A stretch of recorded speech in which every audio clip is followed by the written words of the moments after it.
Welcome to Bless Them Boys, a podcast that does not know ball.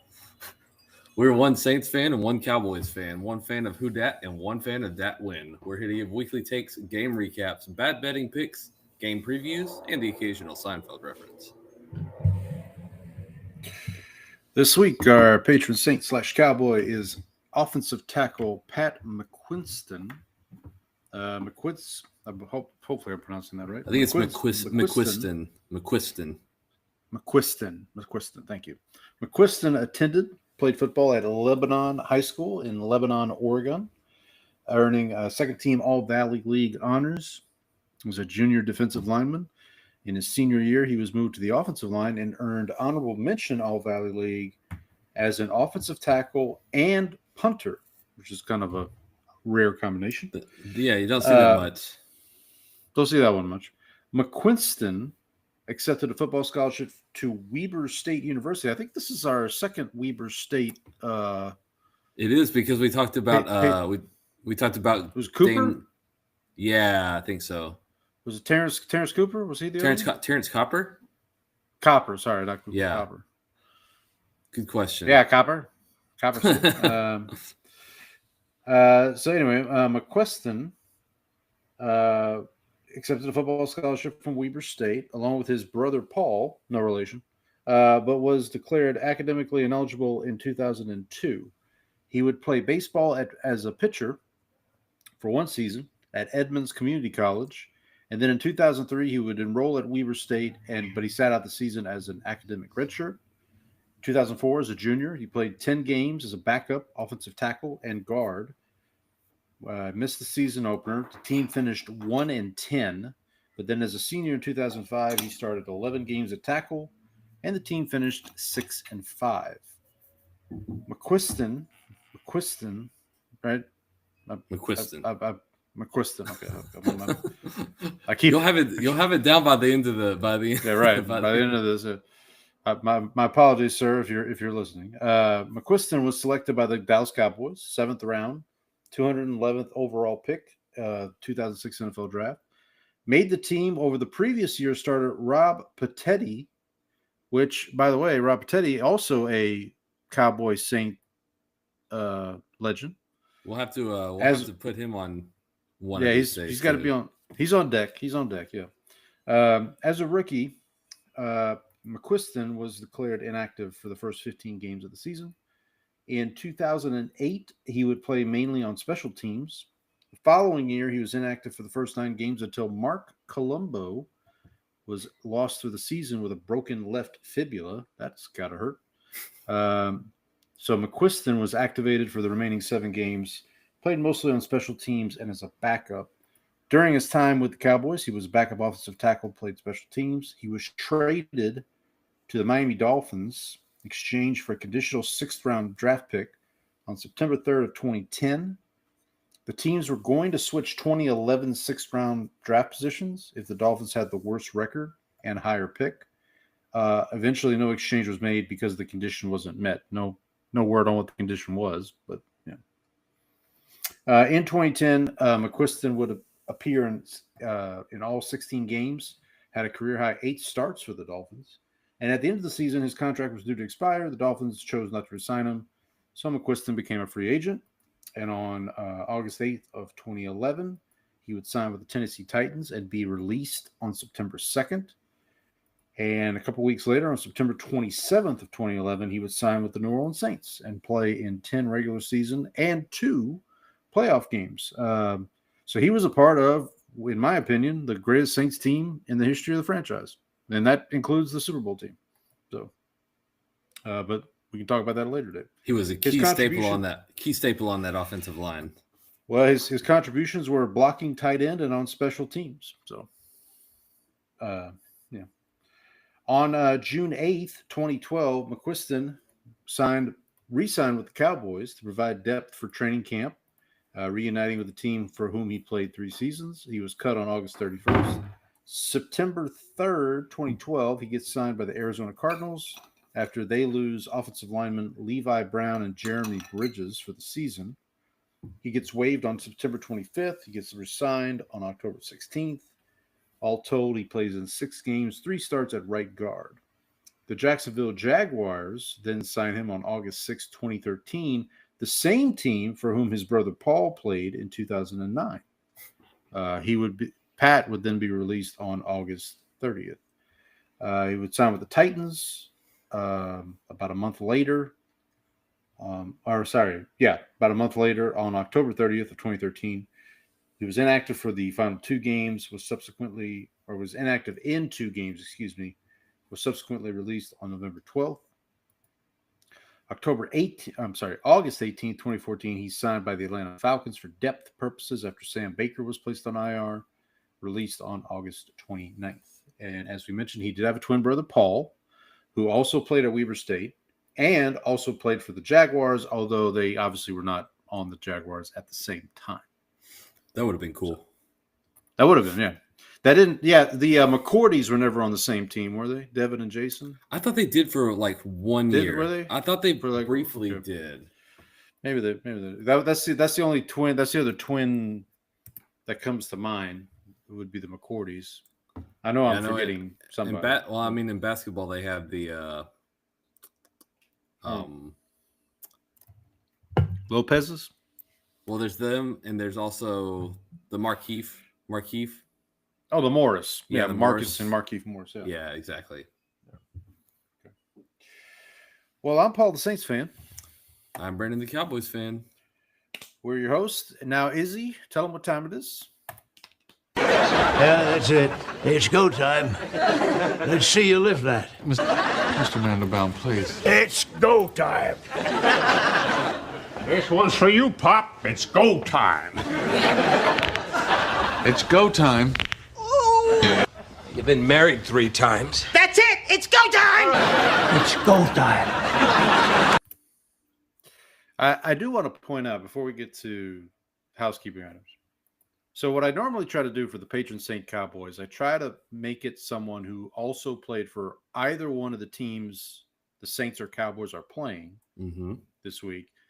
Ideally, it would be playing for both Saints, Cowboys, and both teams. So, like the team the Saints are playing and the teams the Cowboys. That's a lot to get in there, though. That's a pretty big. Well, but this week there were 2 guys who played for the Saints, the Cowboys, the Chiefs, the Cowboys opponent, and the Dolphins, the Saints opponent. However, we had used both of them already as patron saint / Justin March and Sean Ryan. Yeah, Justin, who is I think originally March Lillard, and then was yes. So there's the Weber State connection again. Lillard, there you go. Weber State, and then Sean Ryan, who was a tight end, I believe, that we talked about. I do remember him. So anyway, just wanted to throw that out there for anybody who cares. But a few housekeeping items before we continue forward here. If you want to contact the show, email blessthemboys@gmail.com. You can check us out on Twitter, bless_dem_boys. I'm at Paul Elliott _316. Brandon's at Ball from Grace. We are on Blue Sky. Haven't checked out. Haven't been there in a while. I think I did open it up by accident one day. I'm sure. I was trying to open Twitter. I'm sure the Blue Sky folks love to hear that. Oh, you're the app I open when I'm trying to open Twitter. Exactly. Well, it is blue, and so I get confused sometimes. So I must have got confused. You can also, so if you're watching us right now live on YouTube, thank you, appreciate it. Hit that like button, hit that subscribe button while you're here. Leave comments. We read them. We read them.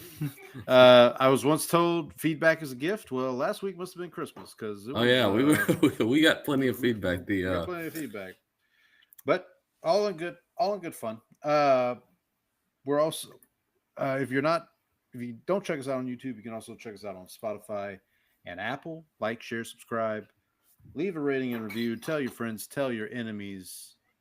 Tell the bots. You know what we could do, Brandon? I thought about this. Actually, just thought about this. If you leave us a 5-star review, we'll read it on the show. I think that's a good idea. But only a 5-star.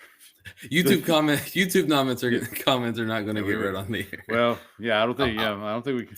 I will say we did get a response to the Drake May clip I posted, and that was the one where I said that it was crazy that the Patriots had lost to the Raiders this year. Yeah, and he was like, well, it kind of makes sense because they had a lot of turnover and new stuff in the offseason. So I was like, okay. I was like, oh, well, that's a reasonable comment. Right, that's a reason. I did want to test out some new names. I was thinking of going by some new names. So I was thinking of Tara Paul. Don't Know Paul. I was gonna say Don't Know Paul is a good one. That's a good one. I think that one's high on the list. That might be. Let's go. That's a good one. Check me out. Don't be surprised if my Twitter not handle, but like my not the @ but like the display name, kind of like I'm Count Dacula right now. You're Count Dacula, yeah. So don't be surprised if you see Don't Know Paul pop up on your feed there. All right, well, we'll get to our bad football takes here in a little bit, but before we do, we'll give bad takes in some other areas of the world because we here at Dem Boyz do pride ourselves. We can talk about other things. But enough about fish. I can discuss other things, you know. Well, Brandon, what was so what you get up to this week? So my wife and kids went with one of our like family friends to Palo Duro this weekend, and so I had the house to myself, and so part of that was prepping for Thanksgiving because my parents are coming in. The other part is I did some stuff for college basketball. I did some stuff for soccer. I will say, Paul, do you want to know? I've been tracking my records on my flip bets for college basketball. Okay. So I've been tracking since for the past week, and I am currently 58-32. So not too bad. All right. I think I'm hovering about. I've got 25 games that I bet today, and I'm hovering about 500 for the day. So, not too bad. I'm pretty happy with those results. Turn a profit. Turning a profit. That's right. Making some flip coins. Maybe some flip coins. Shout out to the fine folks at Flip. If you'd like to sponsor the show, we're happy to talk. Negotiating. This is You're not artistic, and you have no integrity. That's true. This is true. And then for TV, I did watch some college basketball as well because it is what is known as Feast Week, where they have a lot of like in-season tournaments going on and stuff like that. So I've been watching kind of the unofficial start of the season. I mean, I know the season started. It's when everything kind of like gets into high gear, right? Yeah. So got that. I did see. Was it Kentucky and Duke were playing the other night? Or it was a big, two big schools were playing. Yeah, well, they got Auburn and Michigan are playing right now, and I'm on the wrong side of that one because yeah. So that's a shame. That's a shame. And then I also, one of my coworkers recommended a show and then lent me the DVDs for Better Off Ted. Have you ever heard of this show? So yes, I have.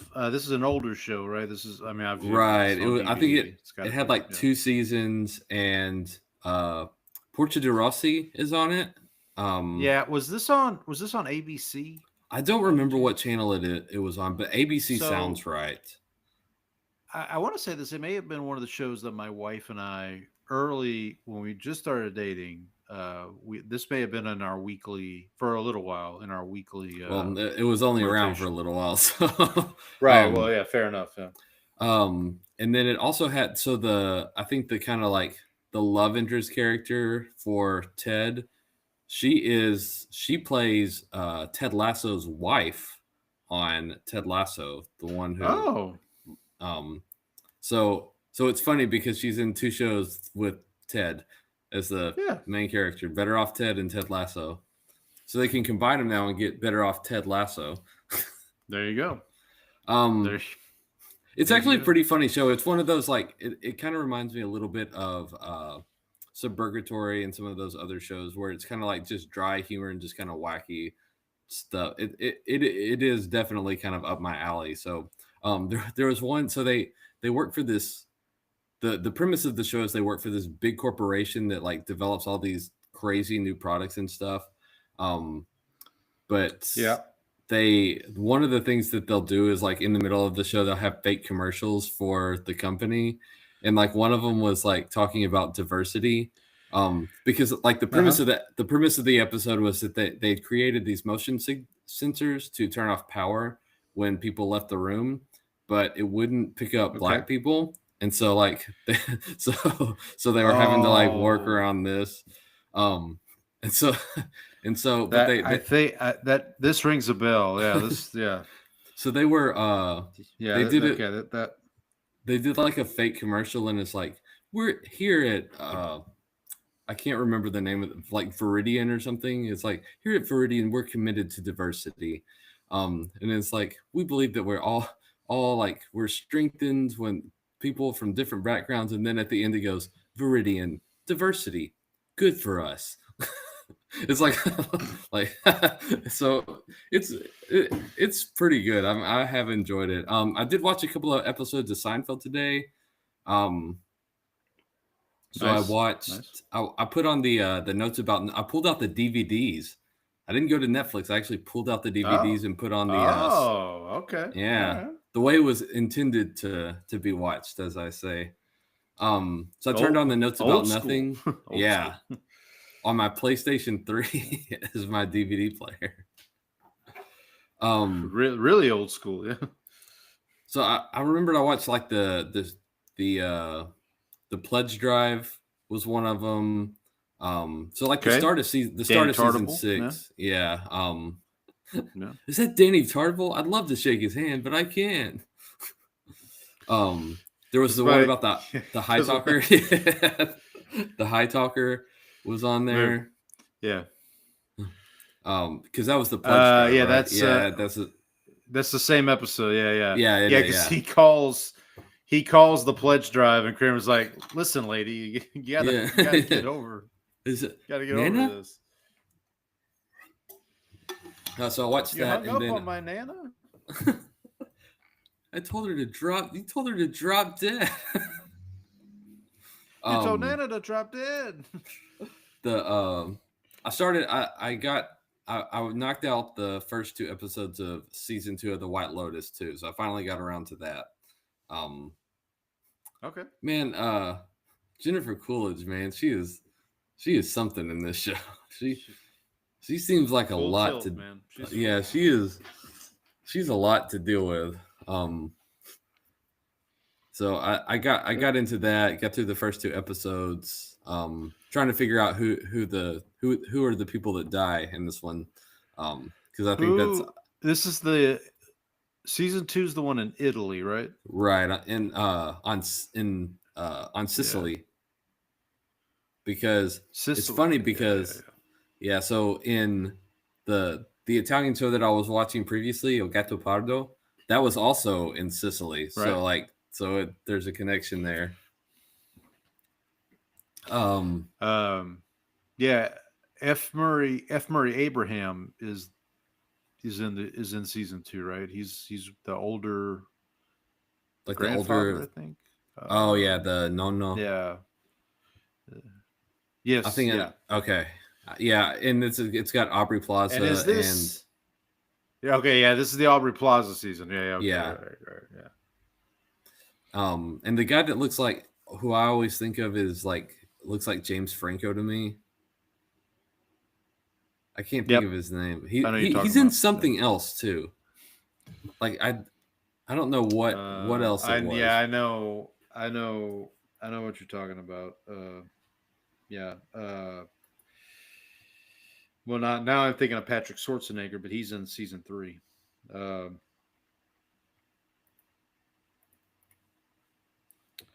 Yeah. Here, I'll look it up. You go on, because that was about the end of my rant or my sharing. So you, what did you get up to? And I'll look up this guy and see who he is. Sure. I'll start with Criterion Challenge 2025. Knocked out 2 more movies there, starting with category dark comedies. It's a movie I have long heard good things about. Finally got to check it out. It's called Being John Malkovich. A lot of Seinfeld connections and being quite a few, I would say, in Being John Malkovich. So the movie obviously stars John Malkovich, but it also stars John Cusack and Cameron Diaz. They're a married couple. Cusack is a puppeteer who is kind of struggling to make ends meet because he's a puppeteer. And so he and Cameron, he goes to work at this company that's kind of an odd company, but he finds a portal that leads him to John Malkovich's mind.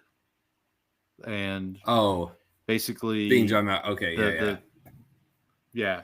And basically things progress from there. Well, one of the ladies that also works on the same floor as John Cusack is Kathy Keener, who was in Seinfeld. If you remember the episode The Letter, which is the episode that Kramer, Elaine, and George go to the Yankee game, and Elaine wears the Baltimore cap, and Kramer gets hit with the ball. So the girl that Jerry is dating in that episode, the one that forges the letter to him from the Neil Simon play, chapter 2 or whatever. Right.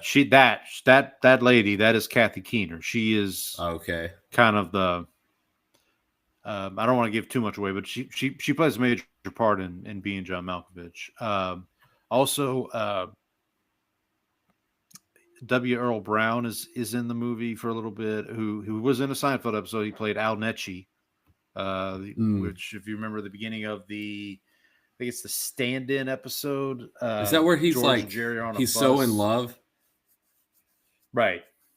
Deeply in love. Yeah, that guy. Yeah. People might know W. Earl Brown better from, he's in Something About Mary. He's in Scream. He's the camera guy in the first Scream movie. He's also in Deadwood. He's got a really big part in Deadwood. He's very much that guy actor.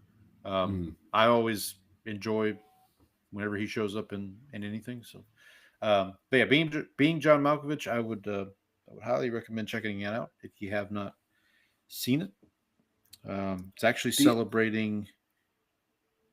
No, it came out in 1999, so it wasn't 25 years. It's 26 years now. But. So the actor that I was thinking of is Theo James, and I think he was also he was in the Divergent movies.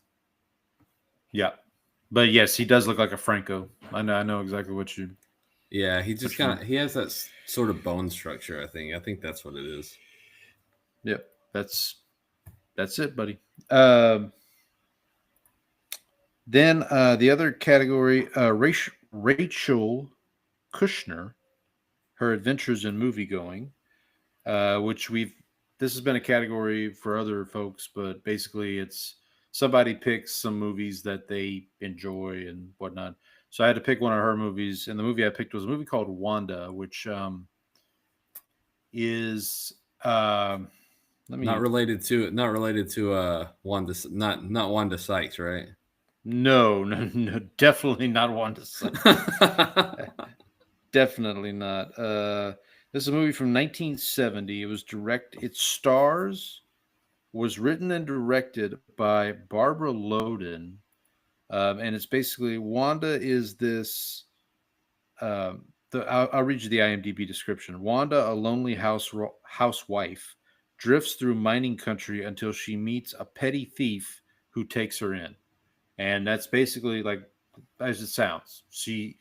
Beginning of the movie, I don't think this is really a spoiler, but she's basically kind of a wayward soul. She's can't really find herself. She basically shows up late to divorce court and basically like gives her husband the kids, pretty much like kind of thing. But she's not. Well, I mean, I guess she's not like I didn't take her as a druggie or like a, you know what I mean? So she's not. She just it's just, not that kind of failure. She just is just right. kind of floating along. but then at one point she wanders into a bar that is being robbed by this guy, but she doesn't know it's being robbed, like because she's kind of just doesn't pay attention. And then like the guy is trying to get her to leave, but then basically just decides, well, screw it, I'll just take you with me. And so they go on the run together, basically. So it almost becomes like Bonnie and Clyde, but if Clyde hated Bonnie. Okay. Like, you know what I mean? Like if Clyde was like, I gotta get rid of this Bonnie chick. But yeah, it's definitely it was interesting. I'll say that. I wouldn't call it the best movie I've seen in this. Must miss. Yeah, it probably would be more of a Vincent pick than a Gene pick. I'll be honest. Okay, guys. I'm Vincent. Vincent is an art house goon.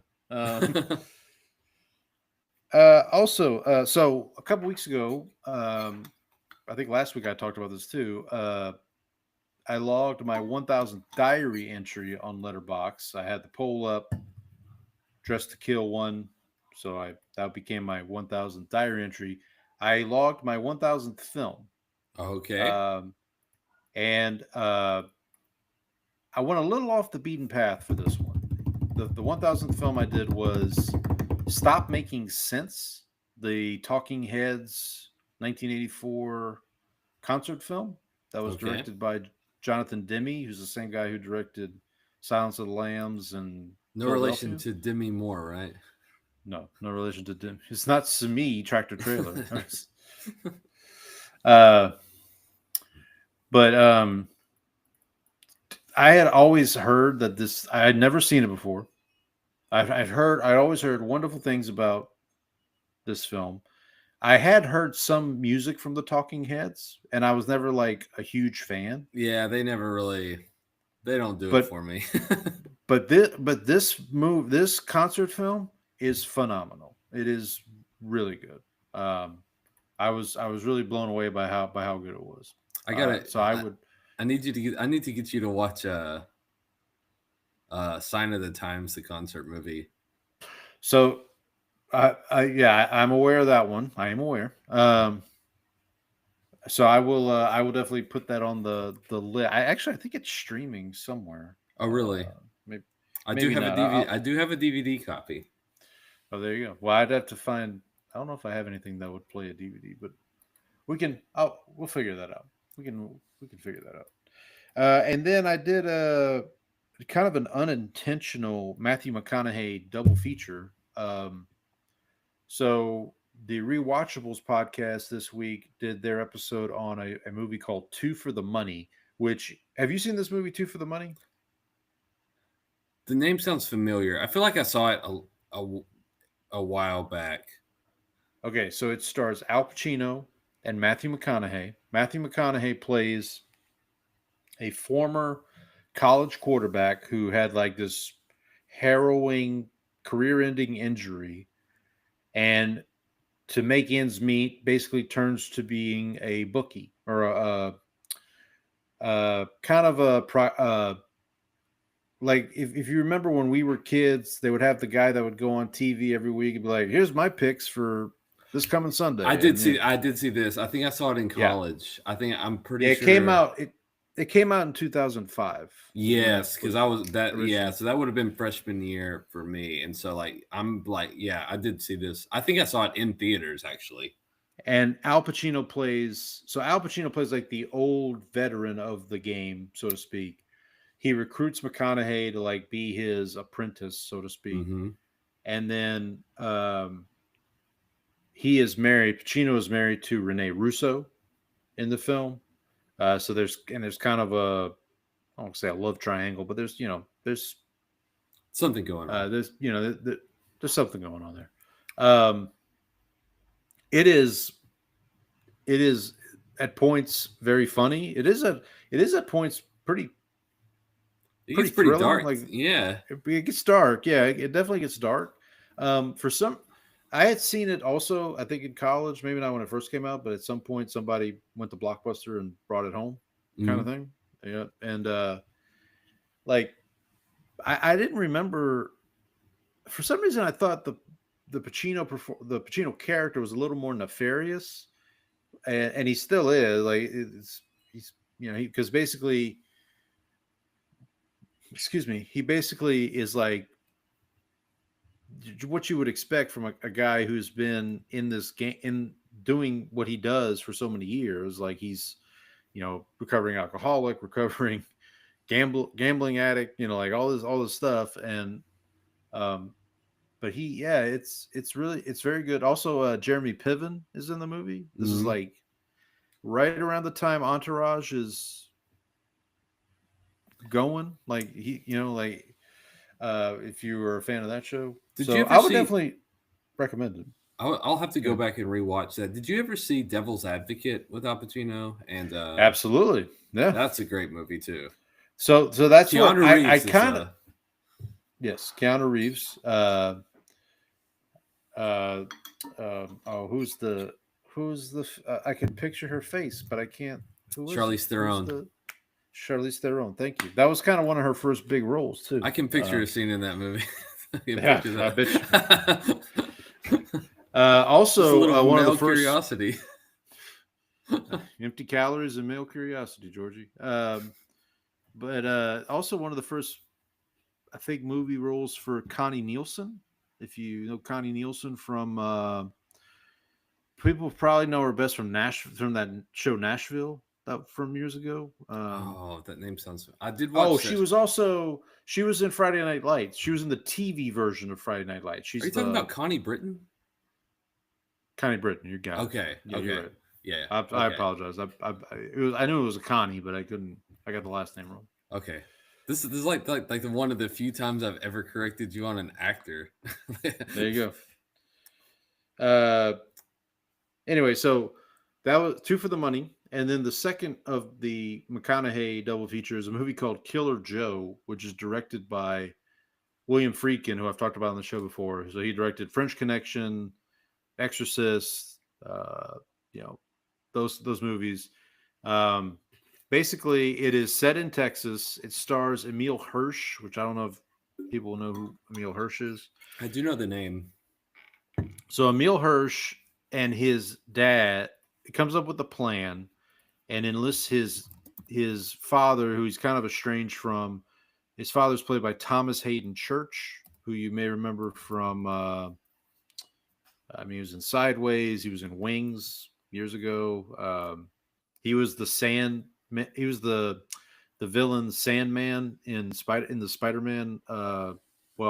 He was in the No Way Home Spider-Man, the most recent one, the one that had all three Spider-Men in it. But anyway, it also stars Gina Gersh. Go ahead. He was in. We're still talking about Emile Hirsch, right? Yeah. He was in The Girl Next Door. Did you ever see that movie? Oh yeah. Another empty calories in milk. Yeah, a lot of empty calories in that one. And then also, I was about to speak about another one. Gina Gershon. You know who Gina Gershon is? From she was in Showgirls. She was in. I saw Striptease. The Striptease and Showgirls came out at the same time, right? They did. They came pretty close to each other. Yeah. It's like the mid Black Independence Day. I'll tell you this, buddy. It was a hell of a time to be a 13-year-old male. I'll just tell you that. There you go. And then also in the movie in Killer Joe is Juno Temple, who we know from Ted Lasso as Keely, Roy Kent's longtime girlfriend. So, but it's very weird because in this movie she has a Texas accent, and it's like wait a minute, I can't imagine that. Yeah, it's very odd. But the movie basically, so Emile Hirsch and Thomas Hayden Church come up with a plan.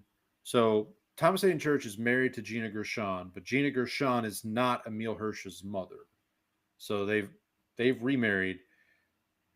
Emile Hirsch goes to Thomas Hayden Church and says, "Look, my mom has this insurance policy that can pay out. So let's hire someone to kill her. And then we'll take the money and run, basically. Mhm. Because Juno Temple, who is Emile Hirsch's sister, is the beneficiary of the insurance plan, of the life insurance. So they hire Matthew McConaughey, who is actually a detective for, I think he says the Dallas Police Department, but I can't remember. But basically, he's a cop who on the side kills people, pretty much. Nice. Is the gimmick. So, yeah, I would definitely recommend it. It's kind of bat crap crazy, honestly. I will say this. Are you familiar with the song by Clarence Carter, Strokin'? You know what song I Yes. speak of? Yeah, it's like an old blues song, isn't it? Okay. Yeah. Stroke it to the east, stroke it to the west, stroke it to the west. Okay. This movie has one of the best needle drops of that song I've ever heard. It's just like when it starts, you're like, wait a minute, is this what's happening here? So for that and that alone, I would recommend Killer Joe. It's streaming on Tubi right now. If you're Tubi does have some good movies. Yeah. I think it's on Tubi. Maybe it's on something or Prime. It's on Prime. That's what it is. It's on Prime Video. If you Gotcha. Okay, I do have Prime. Yeah. So, but you better. How are you going to watch Bears Eagles this week? Oh, I know. Black Friday. Black How will I Friday. watch Caleb be a system quarterback if I? Well, it's a system that works apparently. So, all right. Anyway, let's not get into trouble this early. All right. So that does it for me. Anything else on the non-football front before we transition here? Well, we'll let you know that Winthrop did cover the plus 16.5. So that's a good one. Thumbs up for me. I tell you what, man. I never know what direction you're going to go, what college is going to come out of your. I'm waiting for like the East Tennessee State covered against, Bethune-Cookman or what, that's. Well, I got a money line bet going on right now on Utah Tech over Portland State. There's your Utah Tech. Oh my God. There's your. You didn't even know. I did not know there existed. was a Utah Tech. I did not know there was a Utah Tech. Oh my God, Brandon, we might need. That's some sweet action. That's some sweet. You're definitely in Kramer territory. Oh yeah. All right, let's move on to the football of the college variety.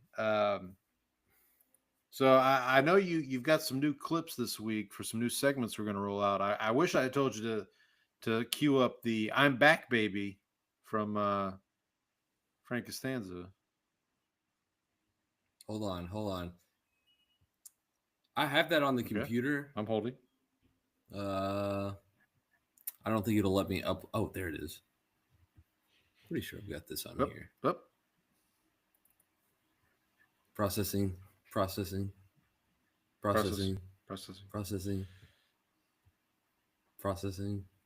Oh, come on. While you're doing that, before we get to our picks, I do want to give a shout out to my alma mater, Stephen F. Austin State University. They did win the Southland Conference, and they are in the football championship series playoffs, which begin this week. They have a bye in the first round. They will face the winner of, I can't remember the two teams that are playing now. I had it listed and I lost and I didn't save it. But so they will not play this week. They will play the following week. They will host, I think it's Lamar and somebody else who are playing for the. Is this the one where like North Dakota State wins every year? Yeah. Okay. This is the one where like it's North Dakota State and like the two Montana schools. It's like Montana State and Montana. they're always like the best teams. That's what I think of when I can never remember like what is like Division II versus what is FCS, like that I get a little mixed up on that. I remember my first year in college at Northwestern State, because they're in the same conferences as FA. Northwestern State made it to the playoffs, and they had to go play in Montana, like this time of year in Montana, and they just got their doors blown off. It was they didn't want any part of that cold. It was bad. Nah, it was bad. Did you get Frank ready, or I'm back, baby. Well, there you go. Yeah, so I appreciate that, buddy. So week 13, 7-3 for your boy, 74-56 overall. Brandon, you kept a good pace, 6-4. Yeah, I didn't lose too much ground. Didn't lose too much ground. So you're 3 games behind me. We'll get to the picks here in a minute. A big weekend. This is technically the final weekend of the regular season for college football, for the FBS, the football bowl champ, whatever. It's rivalry week. Rivalry week. I do want to mention a couple of, and some of these games I'm about to mention we will pick, but some of them we will not. So I just want to give a mention to them. So you've got Georgia versus Georgia Tech, which is 2 ranked teams. Obviously a non-conference game. Georgia is finished with their conference schedule. They have a chance to get in the SEC championship, but they need some help. They need some help from your Longhorns. They need some help from, I think, Auburn. Maybe one other school. Then obviously the big one for you, Friday night, Texas A&M versus Texas in Austin, if I'm not mistaken. It is.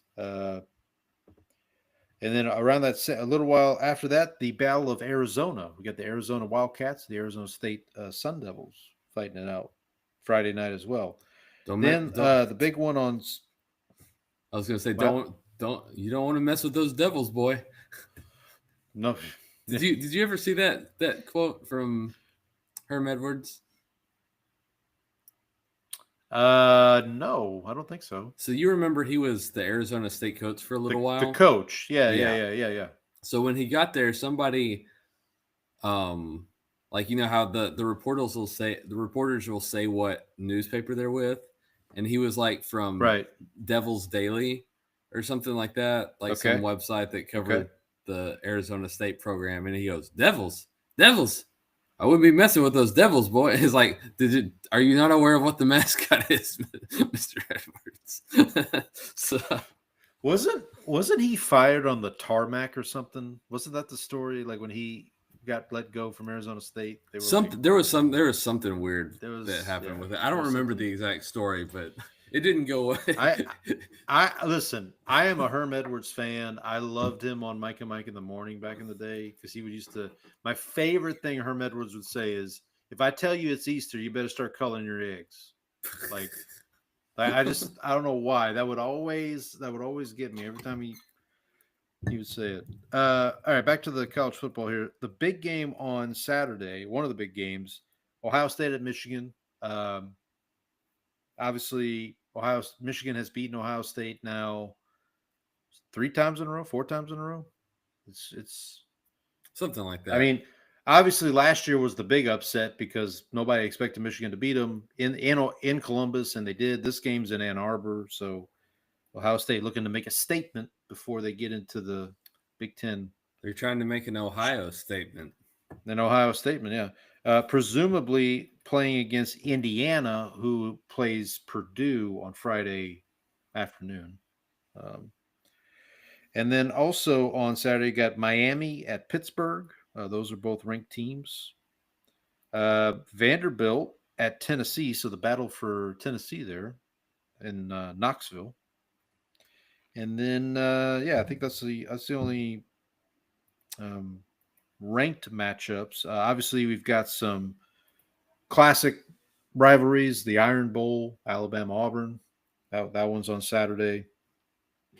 The Battle of Los Angeles, UCLA-USC. That'll also be on Saturday. So Yeah. How are we feeling about the Longhorns, buddy? I just want to play spoiler. I think I saw this from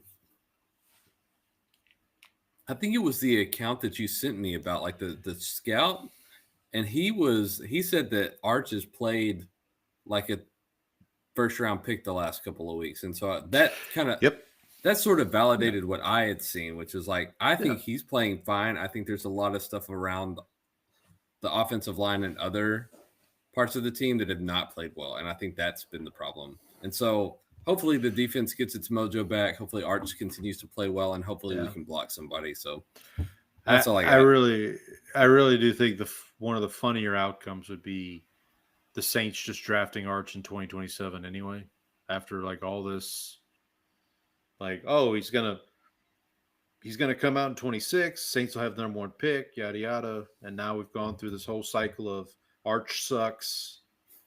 Saints have Shough. He actually might be their guy, yada yada yada. Now we might just be back to this time next year. We're getting ready for draft Arch.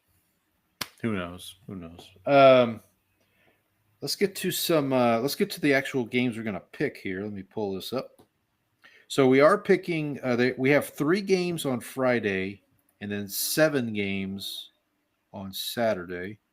So we'll start Friday. This is another classic rivalry, the Egg Bowl. Ole Miss traveling to Starkville, play Mississippi State.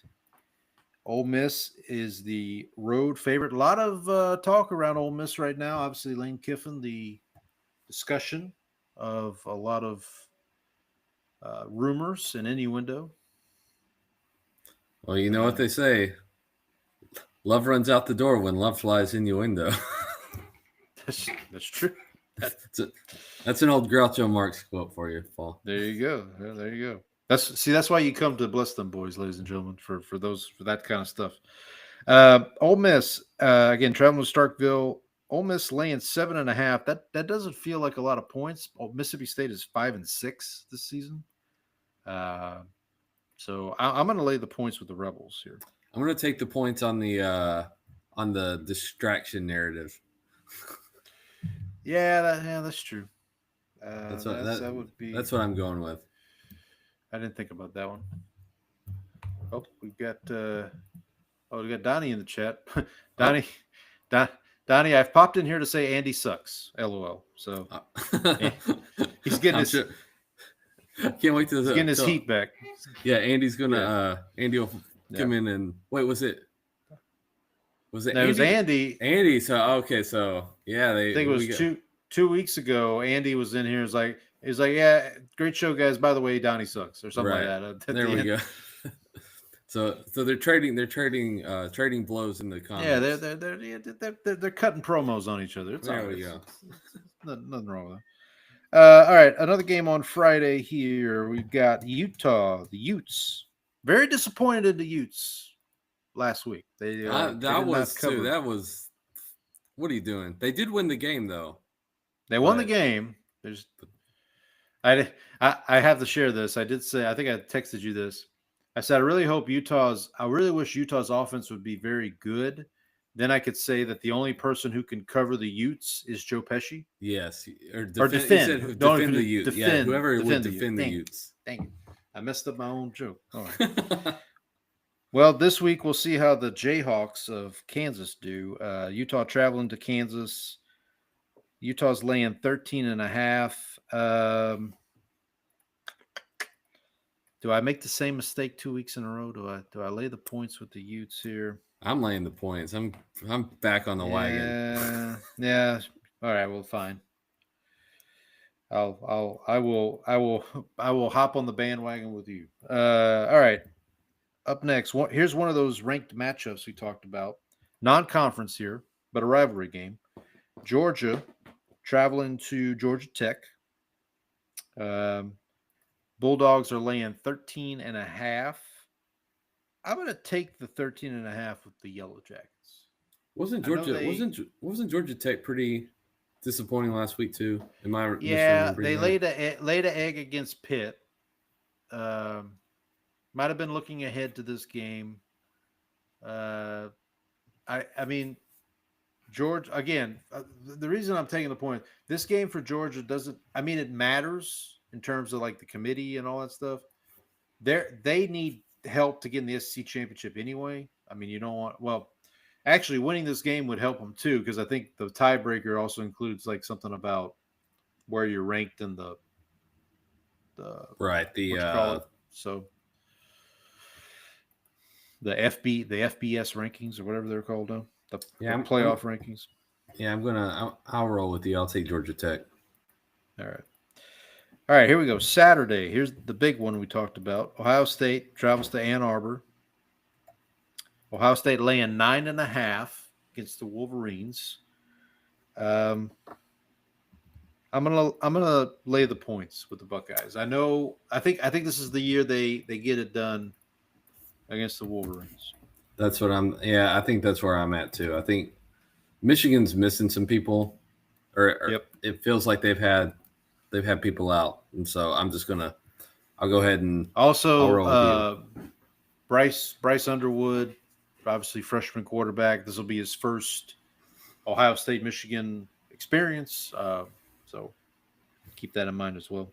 But also the Ohio State quarterback is a freshman too, isn't he? Julian. Yeah, so he's been a super Saiyan. Yeah, he's Super Saiyan. Yeah, absolutely.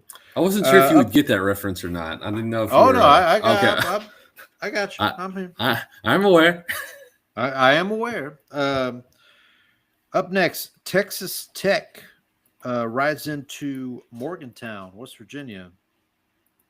Almost heaven. Almost heaven. Hasn't been heavenly season for the Mountaineers, but you know they're working on it. Texas Tech laying 20.5 points. 10-1 on the season are the Red Raiders. I believe they have clinched a spot in the Big 12 championship. I could be wrong. I'd have to double check that. But they're number 5 in the country. I'm going to lay the 20.5 with the Red Raiders here. Yeah, I think I am too. Up next, this is a fun matchup just from a naming perspective. UCF at BYU. It's the battle of the 3-letter schools here. So BYU's at home here. They are laying 18.5 points, ranked number 11 in the country. I think I'm going to lay the points with the Cougars. I'll take Central Florida. What the heck? Okay. What the heck? Up next, SEC matchup here. LSU travels to Oklahoma, take on the Sooners. Obviously, LSU coming off a win under their interim head coach, Frank Wilson, against Arkansas. Well, that was 2 weeks ago. They're coming off a 3-point win over Western Kentucky last week at home. There you go. Not ideal. I think I'm going to lay the points with the Sooners here. 10.5 is the number. I'm going to take LSU in the points. There you go. Okay, got 3 more games left here. The next one, James Madison, who I believe have an outside chance at that top 5, Power 5, whatever that. The group of 5. School. Group of 5. Thank you.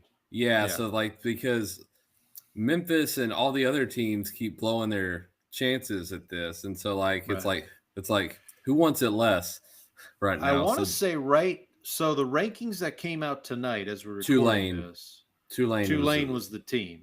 Tulane was the team. So, but James Madison trying to make a statement here. They are traveling to Coastal Carolina. James Madison's the road favorite, laying 21.5 points. I'm gonna be honest, I don't know anything about either of these teams. I'm just gonna lay the points with the Dukes. I'm taking you don't want to take the Chanticleers?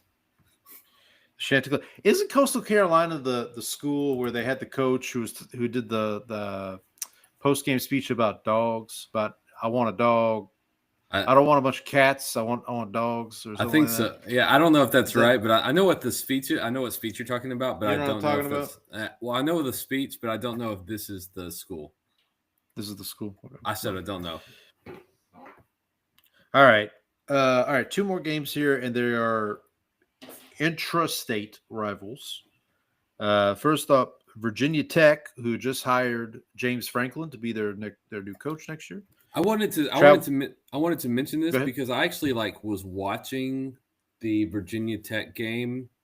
I had that on for a little bit, and they had Franklin in the booth, and he was actually came across really impressive. Like he just well thought out, very elaborate on what he's trying to do. Just I guess a lot of coaches are like that. Like when you're just talking to him, but he just came across really well. I mean. So does he have? He doesn't have ties to Virginia Tech. I mean, he started at Vanderbilt. That was his first job, and then he went to Penn State. Obviously, that's a question I couldn't answer for you. But yeah, I don't know. I mean, listen, a job's a job. I mean, if he thinks he can, my guess it's going to be easier to compete in the ACC than it was the Big Ten. But we'll see. But anyway, Virginia Tech travels to Virginia to play the Cavaliers. The Hokies are getting 11.5 points. I am going to lay the 11.5 with the Cavaliers. Yeah, I'm going to too. One of the things that I took away, besides I was impressed with James Franklin, was that Virginia Tech currently is not very good. Right. Wouldn't it be funny if Drew Aller decided not to go into the draft and transfer to Virginia Tech? That would be hilarious. That would be kind of after he was supposed to be a top 10 pick coming into the season. Yeah, that hasn't gone very well, has it? Which I don't know if Aller even has eligibility left. So let me preface by saying that. All right, last but not least, the Battle of Los Angeles. The Bruins of UCLA, who are also still looking. I think they're still looking for a new head coach. Neuheisel is still the interim coach there. Travel to USC, take on the Trojans. Trojans are laying 20.5 points. I'm kind of leaning towards taking the points here. I don't know. I'm taking the points. But did you see the UCLA fake field goal though? No, I don't think I did. It was pretty bad. Yeah. No. They tried to run a fake field goal and then it got picked up and taken back for a touchdown. It was pretty rough.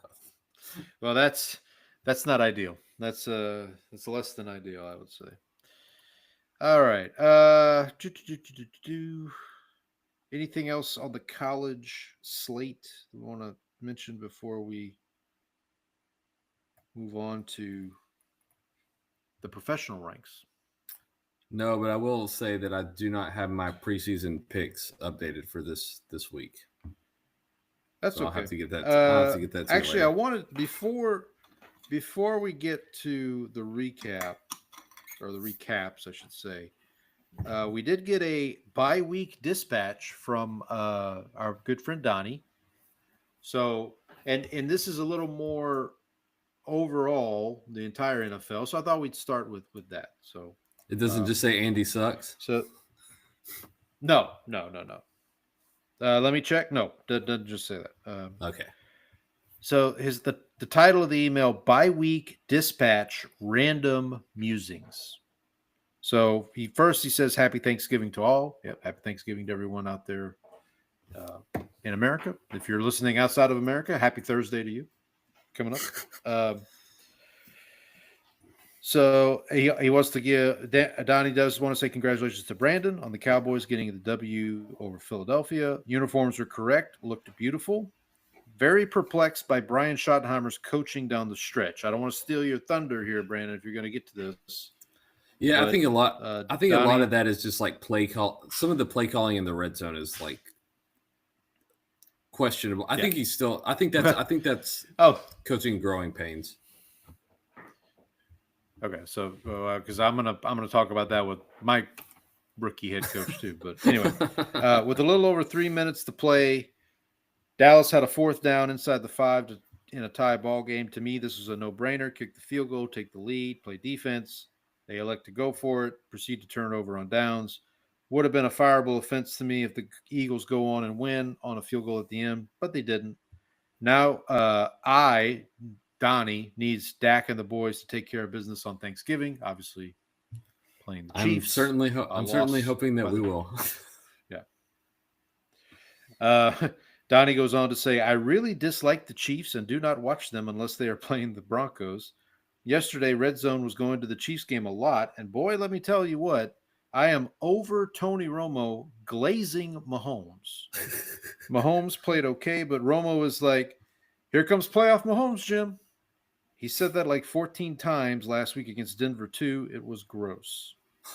So, Donnie, not a fan of your boy Tony Romo's love for Patrick Mahomes.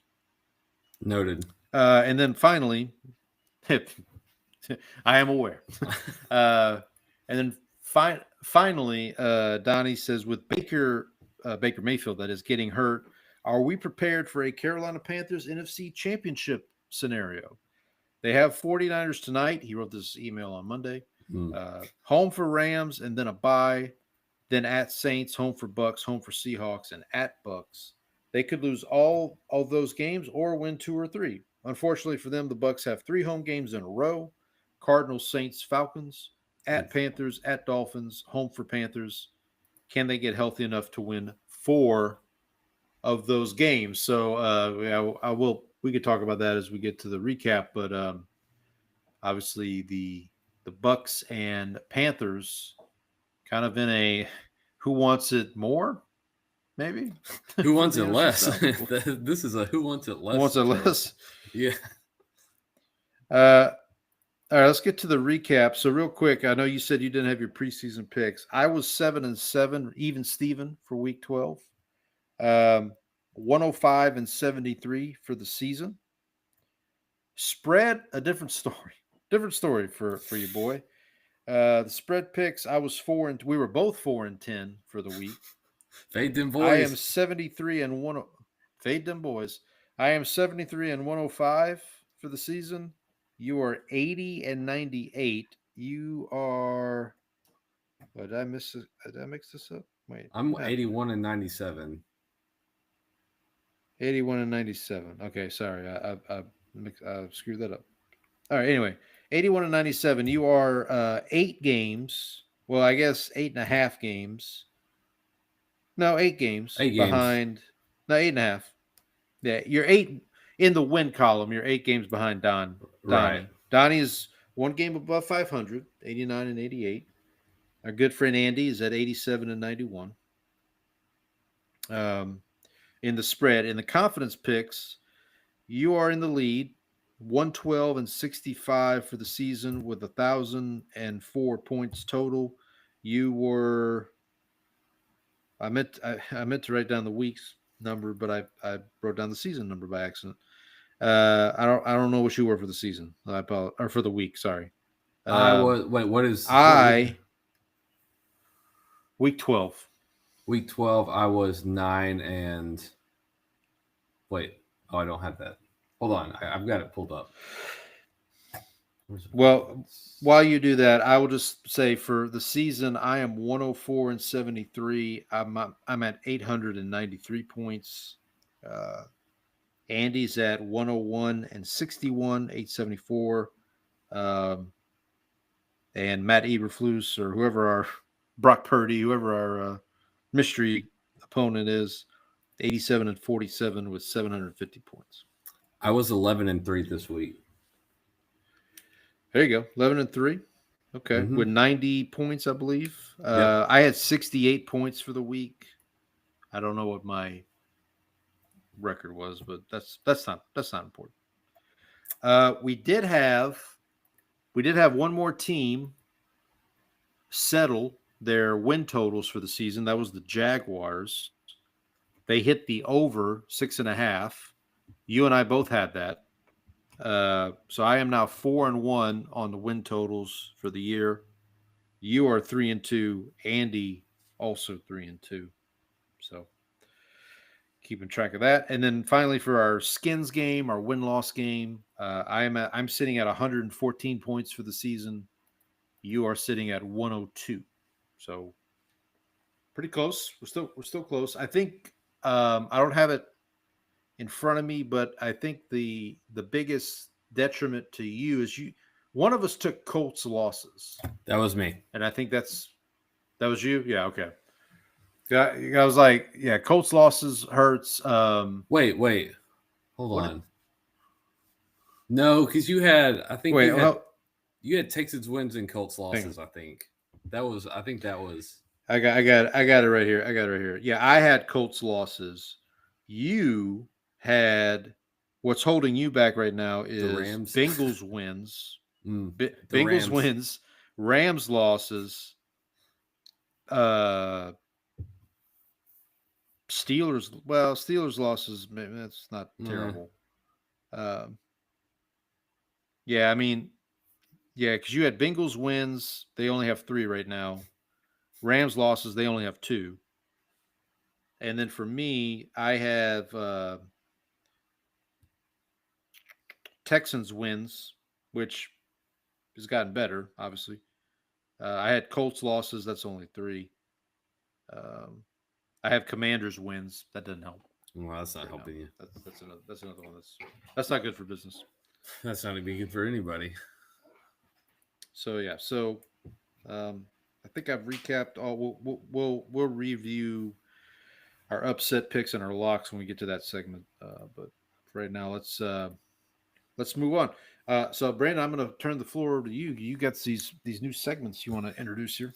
Yeah, so instead we thought since we're not always able to watch every single game in the week, that instead of going through game by game, we've got some new segments that we'll go through to kind of talk about the week in review. So we've got well, obviously since we're Cowboys and Saints fans, we do watch those games. We'll cover the Cowboys and Saints in the Gotta Support the Team segment, and then we'll take a look at, each of us will pick out a performance that we thought was really great, really, really great. And then we'll also we'll move on to the Sweet Fancy Moses segment, where we pick out something that we thought was pretty disgusting. And then finally, we'll wrap it up and do kind of a just a league. I think we can work this into just an overall storyline for the week as well. And then we can, when we get to when we cover the playoff picture, that'll give us a good chance to kind of hit any points that we missed for the week. Just trying to switch it up a little, get a little bit more. Just trying to switch things up and keep it fresh. Yeah, we're trying to. Yeah, we're a year into the show. You gotta keep things fresh and whatnot. So let's hit the first segment there.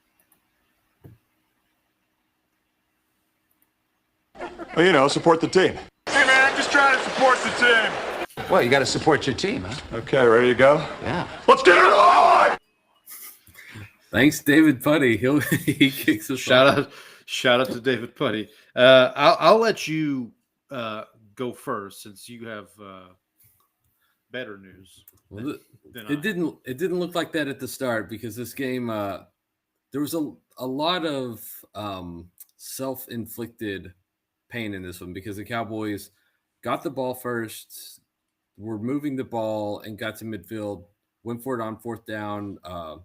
Dak threw the ball a little outside of Javonte Williams' reach. They turned it over on downs. Philadelphia was able to take advantage in the passing game pretty early. Of the Cowboys corners were playing a lot of off coverage, and they were kind of spamming just like the sort of like 10-yard dig routes to A.J. Brown.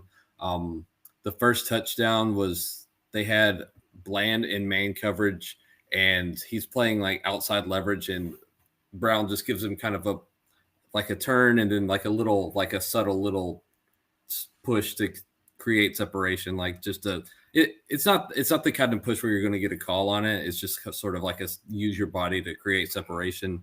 And then they had turnovers. The Kevontae Turpin fumble. Obviously, they had the interception in the end zone when Dak was kind of drifting back and tried to get it to CeeDee Lamb, and so wasn't able to get anything on it and underthrew it. And then there was also they had gotten off the field a couple of times on one drive. But they had like a roughing the punter call where Ryan Flournoy got his fingers on the ball, but like the refs like actually came out and said that they should have like said that it was tipped because he got like fingertips on the ball. The Cowboys probably should have challenged anyway. So that gave the Eagles a first down. You can challenge that? You can. Yeah. Oh. Yep. Because if it's tipped, then it negates the roughing call. Right. And so if they can, that makes sense. I just didn't know you could challenge it. Yeah, so you can challenge and make I think it's like a pass interference too. If you challenge if the ball is tipped, if like you have a pass interference call, can you challenge if a pass interference should have been called? Because or if a guy like runs straight into a guy, I don't think they tried that fall. They never. It was what a stupid year. Yeah, well. And then they had another stop that they got where Jadeveon Clowney had lined up off sides, and so then negated the third down stop. And then finally they got a touchdown to George Pickens right before the end of the first half to cut it to 21-7. And then from there they were able to consistently move the ball pretty well. Like the Eagles defense has been like one of the top 5 defense in the league this year, and Dallas moved the ball pretty consistently against him. Like Dak had 350 something yards passing. George Pickens was incredible again. If CD catches passes against the team and they don't have their issues in the red zone, like this could have like been a blowout the other way because of like the way they were playing. I think one of the other things I saw was that Jalen Carter just got like beat up pretty regularly by Tyler Booker, the first round draft pick. And so like Eagles fans were posting clips and it was like, I've never seen Jalen Carter get like owned, like stonewalled like this. So he was giving him the business. Did Jalen Carter spit on anyone? Not that I saw, not this time. Good. So, Good. Good. But yeah, it was just a really impressive game. I agree with Donnie that like in the red zone, maybe let's stop trying to get a little too cute with it. I know we've got great receivers, but the field's so condensed in that area that just give it to Javonte. He's been good in short yardage situations. Your offensive line's played well. Yeah. And then because their defense had been playing so well in the second half, like the Philadelphia offense in the second half did basically nothing, and also turned the ball over a couple of times. Like I'm okay with trying to go for it there and make it a touchdown game, and then trusting your defense to keep them from like going 97, 98 yards in that situation. I think it's a little bit of a toss-up, but I am okay with that decision. I'm a little bit more like questioning the play calling decision making. And then obviously I think the other thing is everybody is giving this guy a shout out. This was Elijah Clark. And I will say, because I talked about this guy in the preseason because I liked what I saw from him. And so good to see him just like hustling and getting so much attention and positive. This is the clip that's been going around Twitter of he gets knocked down a couple times on a punt. Is this a punt? Punter? Yeah, he's the punt coverage. He's the punt coverage, and he gets knocked down a couple times, just keeps getting back up, and eventually chases down. Who was the punt returner for? Was it Devontae Smith? Or? No, it was. This is the guy who the Jets cut because he fumbled the Gibson. Yes, it's Xavier Gibson. So SFA alum Xavier Gibson. Yeah. He's not bringing glory to your school right now. Let me tell you. His biggest claim to fame, besides fumbling, is the Jets-Bills game that Rodgers got injured in like 4 plays into the game, Uh-huh. the opening night game. He returned the punt for a touchdown in overtime that won that game. Gotcha. Okay. That was his claim to fame before all his issues started. But that's now a couple things before we move off of this game. Well, I do have one more Go ahead. thing on Elijah Clark, because did you see the Yeah. clip of Philly kids in the school doing the punching bag? Yes, I did. Yes. So his nephew, I think, goes to that school. Oh, So he said that his nephew did not participate in the activities. So that's good. That's So- good. I did see. So I know it's hard for you when guys who went to UT end up playing for the Eagles, but I did see your boy Makuba, I believe, got injured. He's got an injury situation.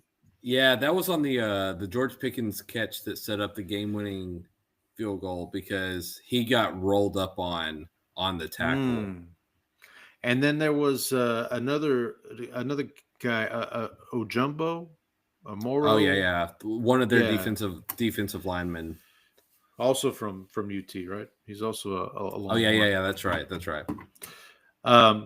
But then I texted you at one point. The Turpin, I know he's got fumbling issue, but that Turpin guy, man, he's fast. Like he's a different speed. That one play, I think it was that last drive where Dak caught him over the middle, and he just like went. Yeah, so he was Dak. I think Dak gets forced off his spot in there, and then Turpin just kind of sits down inside the middle of like the zone between two defenders, and Dak just kind of directs him and then throws it, and then Turpin just like turns and just like boat races like everybody to the edge. Right. Yeah, so a big win for you guys. So the Cowboys are now 5-5-1. Mm-hmm. Okay. Yep. Chiefs coming up on Thursday. You still have to play the Lions. You still got the Giants and Commanders, and you got the Lions. So we got the Vikings. So I know we've got the Vikings. So how many games do we have left? Yep. It is. So you 5-5-1. So you got 6 games left. So you got You got the Chiefs. Lions. Vikings. I know you play the Giants and the Commanders. Then I can't remember who that last game is. That 6th one. Chargers. Oh yeah, that's the Monday. Does you have a Monday night game against the Chargers or Sunday night game against the Chargers? Is that right? Maybe. Yeah, that's right. Okay, that's right. Yeah, that's right. So listen, man, I don't want to. I'm not going to jinx you, but I mean, if nothing else, I think this season for your team is a step in the right direction. It feels like. Well, there's another the defense, once they added Quinnen Williams and got everybody back from injury, has been like reasonable. Like it's actually the defense is competent, which is all you really needed from the get-go. And like they may not make the playoffs because of the hole that they dug themselves into early, but like this is the kind of building blocks you wanted going into next season in this Dak window. Obviously, best case scenario is you win out. So you'd be 11-5-1 if you win out.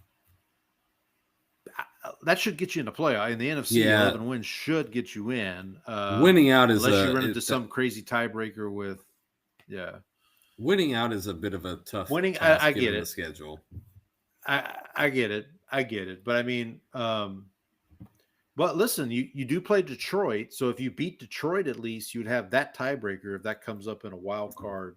That's the other part of this is like the Carolinas and other teams. Like we've already lost to a couple of teams that are like trying to get into the playoffs, and so that's kind of the difficult part of this. Yeah. You've got losses to Carolina, you got losses to Chicago. I mean, the tie with Green Bay, if that ends up being a tie for the 7th seed, Dallas and Green Bay, I don't know how you break it. What do you do there? I guess you got to go coin flip. You got to go common opponents. Schedule. You got to go coin. Yeah, strength of schedule. Yeah. I tell you, a team that's not making the playoffs, buddy. and that's the New Orleans Saints. Man, who presented Eagles Cowboys this week? That Who would was be their- Miles their- Austin. Miles Austin, of course, the great Miles Austin. Bobby Hebert, who was probably on the radio for this game in the pregame. I should tell you this. I did watch the episode of Seinfeld today with the Bobby Hebert episode. The big salad. The big salad. Yes, episode. I did. Yes, big salad. Yeah. So yeah, that's the big salad episode. Yeah, well, there you go. Yeah, because that is the beginning of season 6. That's like the second episode of season 6. So let's start here. So the Saints were coming off a bye. The Falcons are coming in. The game's in New Orleans. Falcons have Kirk Cousins starting because Michael Penix is out for the season. Drake London is not playing. The Falcons' best receiver is Darnell Mooney. Well, I guess Kyle Pitts, if you count him. The game starts. The Saints defense comes out. I mean, for my money, the defense comes out flying around. I was like, okay, all right. Falcons go 3 and out, get a punt. Second play from scrimmage, Shough muffs a handoff to Kamara on like a inside read option type thing. Falcons recover. Defense holds them to a field goal. Okay, no big deal. And then the Saints field goal kicker, who is no longer employed, Blake Rupe, he misses a couple, and it kind of snowballs from there. The team, the Kirk Cousins plays well enough. Yeah. So the Saints missed the field goal after getting a long kickoff return from Mason Tipton, like a 75-yard kickoff return, and you can't get points out of that. That's not great. They exchange punts. Falcons get a touchdown. I don't remember this. Oh, the only points the Saints scored in the first half was a Justin Reed pick 6, which is great. Don't get me wrong. But then then the Saints miss a field goal on their last drive of the first half. The Falcons turn around, make a field goal. So now they're up 16-7 at halftime. And you talked about the red zone issues with the Cowboys. The Saints, man, like it's so frustrating for Kellen Moore, for his offense to look like Pete Carmichael's offense from last year. Or not, I'm sorry, not last year, 2 years ago, because Clint Kubiak was the offensive coordinator last year. I mean, it's just like, what are we doing? Like, Kellen, you're supposed to be, like, this is literally your job. Like, this is why you got hired. And all you're doing is running Taysom Hill out there like it's, 5 years ago, and and he's not coming off a major knee injury in the red zone. Like, they had 2 drives that ended in the red, like they got down to like 4th and goal and they couldn't score. It's like, what are we doing? Like, this is like you said, don't like, keep it simple. Like, just keep it simple. Like, why? And Shough was playing. Listen, I'm not going to say he was lighting the world on fire, but he was playing good enough to win. I mean, the best tweet I saw about the game was, a better coach wins this game. If the Saints had a better coach, they win this game. The coaching was just not. I mean, and that's saying a lot, because you got Raheem Morris on the other sideline. Like, it's not like you're coaching against. You don't have Dave Parcells over there. No. Yeah. Would it make you feel any better if I told you that the Cowboys under Kellen Moore also had some red zone problems? I mean, it's like, I shared my frustrations last week with this. Like, he just doesn't. I just don't. He has nothing to hang his hat on. Like, coming into the season, you knew it wasn't going to be a playoff season, but you were hoping, or at least I was hoping, by this point in the season, we'd be like, okay, we at least have some kind of identity. We at least have some kind of something. Like we got something, some kind of momentum going forward. Like I'm at the point now, man, where I wouldn't be shocked if he's a one and done coach. Honestly, like he's just. I think under different ownership, different general managership, which I'll talk about that here in a second. If this was the Carolina Panthers, he'd have been fired 3 weeks ago. Like they fired Frank Reich for much less. They fire people. They fire people like it's a bodily function. It's a bodily function. So let me talk about the general manager for a second, Mickey Loomis, right? So Gail Benson, the owner, has this interview with Jeff Duncan during the bye week, where she talks about Mickey's great record of success. The best thing Mickey Loomis did for the franchise, he did it 19 years ago when he hired Sean Payton. Like that's the last great thing he did. She credited him with handling the Derek Carr situation. He didn't handle it. Derek Carr was just like, I want to leave. And by the way, even if he did handle it, he's the one who caused the problem in the first place by giving the guy the contract he did. It's good to have friends in high places, Paul. I don't know if you're. I mean, like it's like what are we doing? And then he signs Brandon Cooks in the offseason to a 2-year contract. Brandon Cooks, who's 37 years old or however old he is. Let me tell you, I could have told you not to sign Brandon Cooks. That dude is washed. He's Brandon cooked. He's Brandon Cooks. Exactly. He's past tense. But anyway, so they sign him during the offseason.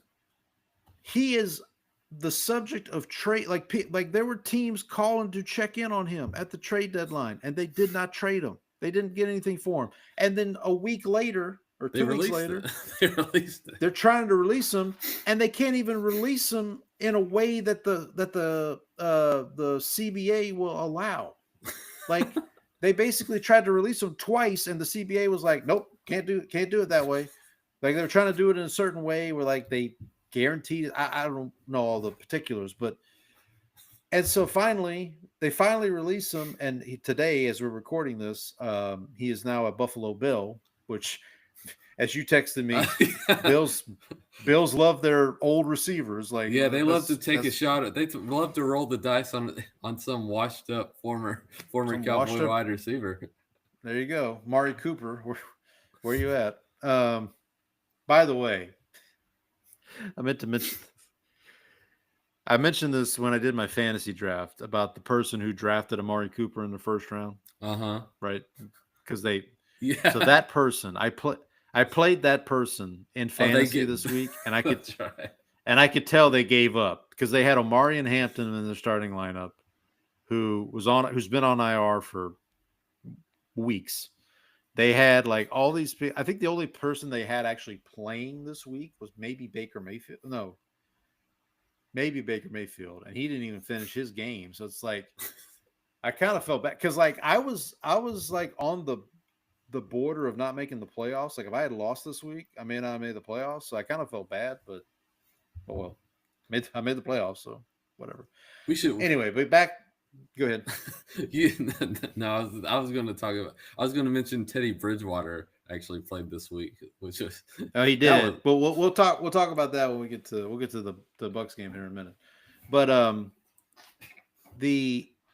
so as I mentioned, Saints kicker who's been not good all season. And by the way, they have a kicker from I think Ireland or Scotland, Charlie Smith, who they're right on the border. Yeah. The Pete. The Pete. The Pete. They have him to like one of these international contracts that you basically keep him on the roster. You're basically like a practice squad guy. Right. So they've had him for like 2 years. So instead of like releasing Groupie, which they did, and then just promoting Charlie Smith, they go out and audition 2 kickers, one of whom is Justin Tucker. Yeah, that Justin Tucker. And when Kellen Moore gets asked about it, he puts his foot all the way in his mouth and says, "Yeah, he's been a part of some unfortunate things." Oh, really? like, buddy, like, just. I mean, now luckily they didn't. He was part of them. He was causing the. He was a big part of them. He Yeah. didn't mention that it was causing the unfortunate thing. Now, luckily, they did not sign Justin Tucker. They instead signed Cade York, who is actually a former LSU kicker, ironically. Former Jet? Former Jet? I don't know if he was a Jet. He was a Bengal. I know he's a Bengal for sure. But so Cade York coming to the Saints near you. I should also confirm that Devin McCourty and Jason McCourty did both play for the. Oh, good. They did. Oh, they good. did play for the. I had to. I went back to Pro Football Reference and I still had Jason McCourty open. I was like, oh yeah, I forgot to mention it. So if you hung in with us, folks, 90 minutes in, you got that. You got the payoff. Shout out to you. So yeah, so this franchise is just so stupid. Like, it's like, and it's really, and another thing, I'll kind of transition a little bit to the Bears game, because I know Bears fans would love to hear us talk about them. But so the Bears were without their top 3 linebackers this week. So they start a guy by the name of DeMarco Jackson. DeMarco Jackson was once upon a time drafted by, you guessed it, the New Orleans Saints. And guess what? They didn't use him properly. Or they didn't use him at all, really. And now he goes to another team. And tell me where you've heard this before. He goes out there against the Steelers and like leads the team in tackles. Was basically the star of the game for them. Now, granted, Dennis Allen is with Chicago and like has a relationship with DeMarco, but like, yeah, of course. Well, thank goodness he didn't end up with the Eagles. Then I would have been really upset. Yeah, I'd have heard about it. But yes, I mean, it's just like this franchise is going back to the Saints. This franchise is just a poop show right now. It's like it's just I just don't know. I just don't know, man. My wife. So usually, if the game's on, my wife knows like not to ask me to. Well, not to be like, hey, can you run to the store and get something? Or I'll wait till halftime. No, it was like middle of the third quarter. I'm like, what do you need? I'll go grab it right now. Like, I don't need this in my life. I'm through with this bull. Well, but sucks. Again, thank you, Frank. It does. Threw that one in there for you. Yeah. It's not even Festivus yet. We're like less than a month from Festivus. So I'm airing grievances left and right. And then it looks like, also just real quick, it does look like Kamara was hurt.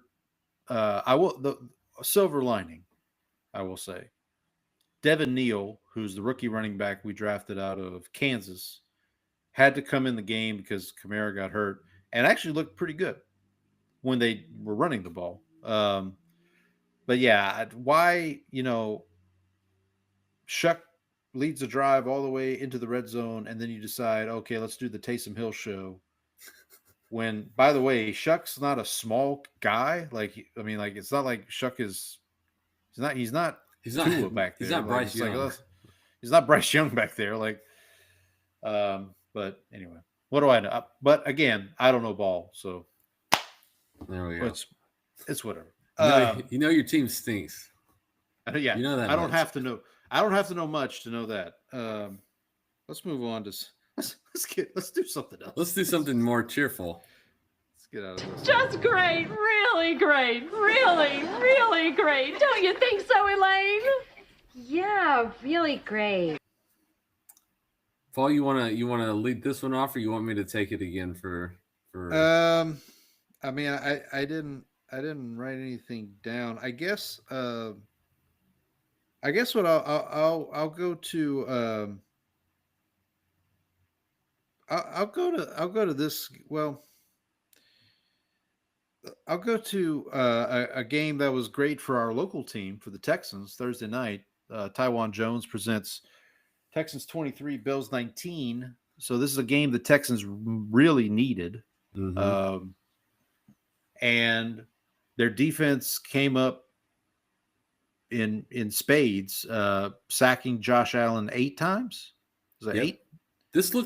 This kind of looked like the Atlanta game where he was just constantly under pressure. Allen was it? Yeah, yeah. And I yeah. should give credit to the Falcons against the Saints. That their pass rush is legit. Now it's going to end up giving the Rams a top 10 pick because they traded up to get James Pierce, but that notwithstanding, that's whatever. But yeah, the Texans, their defense kept them in the game, and Davis Mills, God bless him, did what he had to do to get the victory here. So how concerned are we with the Bills at this point? I would say it's I think their defense is concerning. Yeah, for sure. I think the offense can figure it out. I almost feel like the offense is at a stage where they're trying to do too much because they know their defense is. Yeah, it's putting more pressure onto the offensive unit. Yeah, I think Allen and listen, I mean, it's it's a tough season. I mean, the Patriots obviously are better than even I think you and I expected them to be. So that and now they're kind of feeling the pressure of, oh, we're now what 3 games back of them, and we're trying to catch them and figure this out. They've got a big one. Bills have a big game this week against the who did they play this week? Oh, the Steelers. Mm-hmm. So obviously two teams desperately needing a win. So yeah, I'm definitely concerned. I would say the concern is on a scale of 1 to 10. I'm probably at a 7, 8. I think my pick for coach of the year was Sean McDermott. He might get the axe. Yeah, his seat seems to probably warming up a little bit right now. And also, I'll just mention, I think I mentioned this last week or a couple weeks ago, like Joe Brady was turning down coaching interviews in the offseason. I don't think he's going to have that luxury this offseason. He might be interviewing for another job, honestly. Like if maybe they what if they elevate him to the head coach role though? I mean, okay, but I don't know. I mean, I don't see it. I mean, maybe they do, and they bring Dayball back as offensive coordinator. Because I mean, Allen, that was when Josh Allen kind of had his kind of breakout was with Brian Dayball. Brian Dayball needs to go somewhere where he can do some image, some PR repair. Because no, I agree. No, I agree. We talked about it. We talked about it last week. Yeah, it's not great. Not great for him. So I would say for the Texans, a good win. Obviously, I still think they're in it, but like it's just, can their offense do enough? I was going to ask you because now with the Colts starting to had a couple of setbacks. Yeah. The Jags won this week. The Texans won again. So Jacksonville is 1 game back. And Houston is 2 games back, and Indianapolis still has both of those. They still have to play those teams 2 times, right? Twice. 2 for each. Right. Yeah. Correct. So the Colts have 6 games left, 2 against the Texans, 2 against the Jaguars, and their other 2 games are Seattle and San Francisco. Ooh. So like, yeah, like it's so for the Colts. I mean, I think we were definitely on the bandwagon of like, hey, Danny Dimes is having this magical run, but it might come to a screeching halt here, because the other thing for the Jaguars, they still get to play the Titans twice. So like they got the Colts twice, the Titans twice, and then I can't remember who their other 2 games are, but we should say though they totally have the potential to just Jags this all over the place and just like completely They completely blow do, and I mean, listen, Liam Cohen. We could talk about their game against Arizona, which they squeaked out in overtime. Liam Cohen after the game says, "We're not going to apologize for a win," which I don't blame him. Like a win is a win. Like you know, that's fine. But like it, yeah, I'll say this. I will side with you. Like I would not be shocked if the Jaguars end up jaguaring, for lack of a better word. Yeah. Jaguar in this, but I just don't see the Texans. I mean, if Stroud comes back, Joe Mixon's out for the rest of the season. Woody Marks has been pretty good at as their running back one. It's really comes down to that offensive line. Like if the offensive line can give Stroud time and him and Nico and all their receivers and Cowboy legend Dalton Schultz can You know what would be funny is if Stroud came back. If Stroud came back and the Texans lost the game, and then immediately people would go to like, well, maybe Davis Mills should be the starter. Somebody, I was watching Rich Eisen's show, and somebody brought up the point of like, are we sure CJ Stroud's going to get a second contract in Houston? Like, are we sure he's going to get a big second contract? Like, is he going to get the Brock Purdy deal? Like, speaking of guys that I still have questions about. True. Well, we can get to those here in a moment, but yeah. So I'll put that as my really, really great performance. What do you have for yours this week? For me, it was the Rams just coming out and just demolishing the Buccaneers. And this was always sort of the. I think the early success, to touch on the Bucs portion of this first, this was always sort of the like worry about them as they started getting really, really injured, and their wins early were kind of a little dicey at times. And so I think it feels like they could crash out of the playoffs pretty hard. I mean, the fact that the NFC South is still really bad helps them. So like they may be able to cling to a playoff spot, but it feels like they're destined for one and done this postseason. Yeah, I would say so.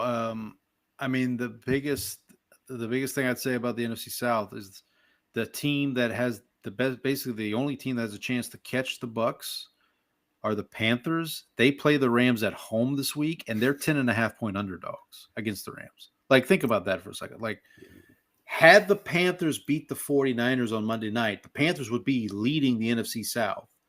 And now they're going to be playing the Rams, who are coming cross country.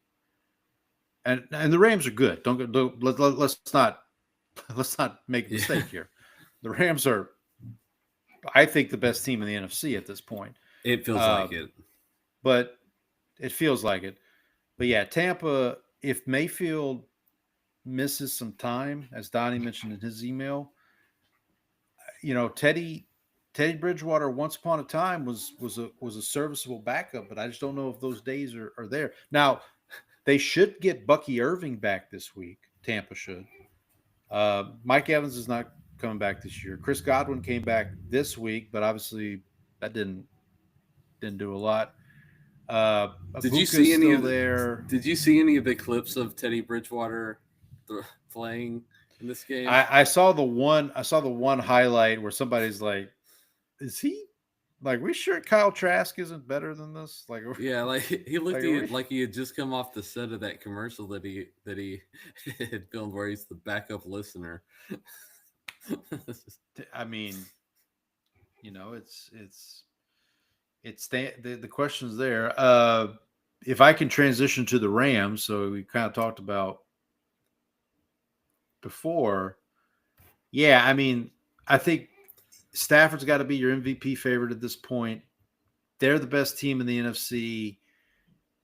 Like, I picked them under 10.5, which is idiotic. at this point. Well, But I put an under, and I took the Rams losses on the basis that, like, do I think that he can stay healthy? And like he'd been like he was Stafford, you getting mean? yeah he was getting an epidural at that point. So like I'm gonna Right. cut my Right. I'm gonna cut us some slack here on this one because I didn't expect And- the immortal chamber and to bu- like turn him into a rope Well, cyborg. and by the way, man, Devontae Adams got kind of a breath of fresh air in LA, I think. Yeah, I mean, like that felt like the a good last move couple when it happened. seasons. Yeah. Like, the I last thought couple that- seasons, like the Vegas, the Jets thing, and then but now he looks like the old Devontae Adams right now, for sure. So the Rams are 9-2, right? Correct. So their two losses, one was against Philly, Eagles. and that took Yeah. 2 blocked field goals to keep them from Yep. winning that game. They had a chance to In win Philly. in Philly. And then Right. the other loss was against the 49ers on a Thursday night game where they moved the ball but could not stop turning the Right. ball over. And so That was that the Mac Jones debut? Was that the first start for Mac Jones I think so. on that Thursday night game? Yeah, that was like one of the more surprising results. Now, obviously, Mac Jones would go on to win more games, but at the time, it's like, whoa, Rams lost that game to the 49ers? Yeah, but they just had they had so many turnovers in that game that it was just like Right. it seemed like it was one of those fluky NFL games where you just like everything goes wrong, the ball doesn't bounce your way, and you end up losing because of that. And so like Yeah. without those two Yeah, games, I mean, they could be 11-0, but they feel I Now- agree. I think that they are the best team in the NFC right now. They have had a couple of games. Let me pull this up real quick here. Because I've been keeping track of one-score games throughout the year. The Rams are 3-2 and one-score games. So, I mean, that's not. But I was trying to think if they've had any games that were like the opposite. So, like we've talked about the close losses or like the could have been wins. Well, how many could have been losses do they have? You know, like. I will say I do don't- think that their win over the 49ers was kind of the inverse of their loss to the 49ers, where I think San Francisco like actually moved the ball pretty well, but they turned the ball over this time. Yeah. So Well, you could probably chalk that one up there. So but that comes out in the wash. it comes out in the wash. Remember that game they beat the Colts because the Adonai Mitchell drop at the goal line, the Jonathan Taylor run that got called back. Like That's so right. that's one. They went to London and just destroyed the Jaguars. They destroyed the Saints. It's not saying much. That game against Seattle, where they pretty much dominated the game, but then Seattle still had a chance at the end, like where Seattle came back and had the field goal at the end to potentially win it.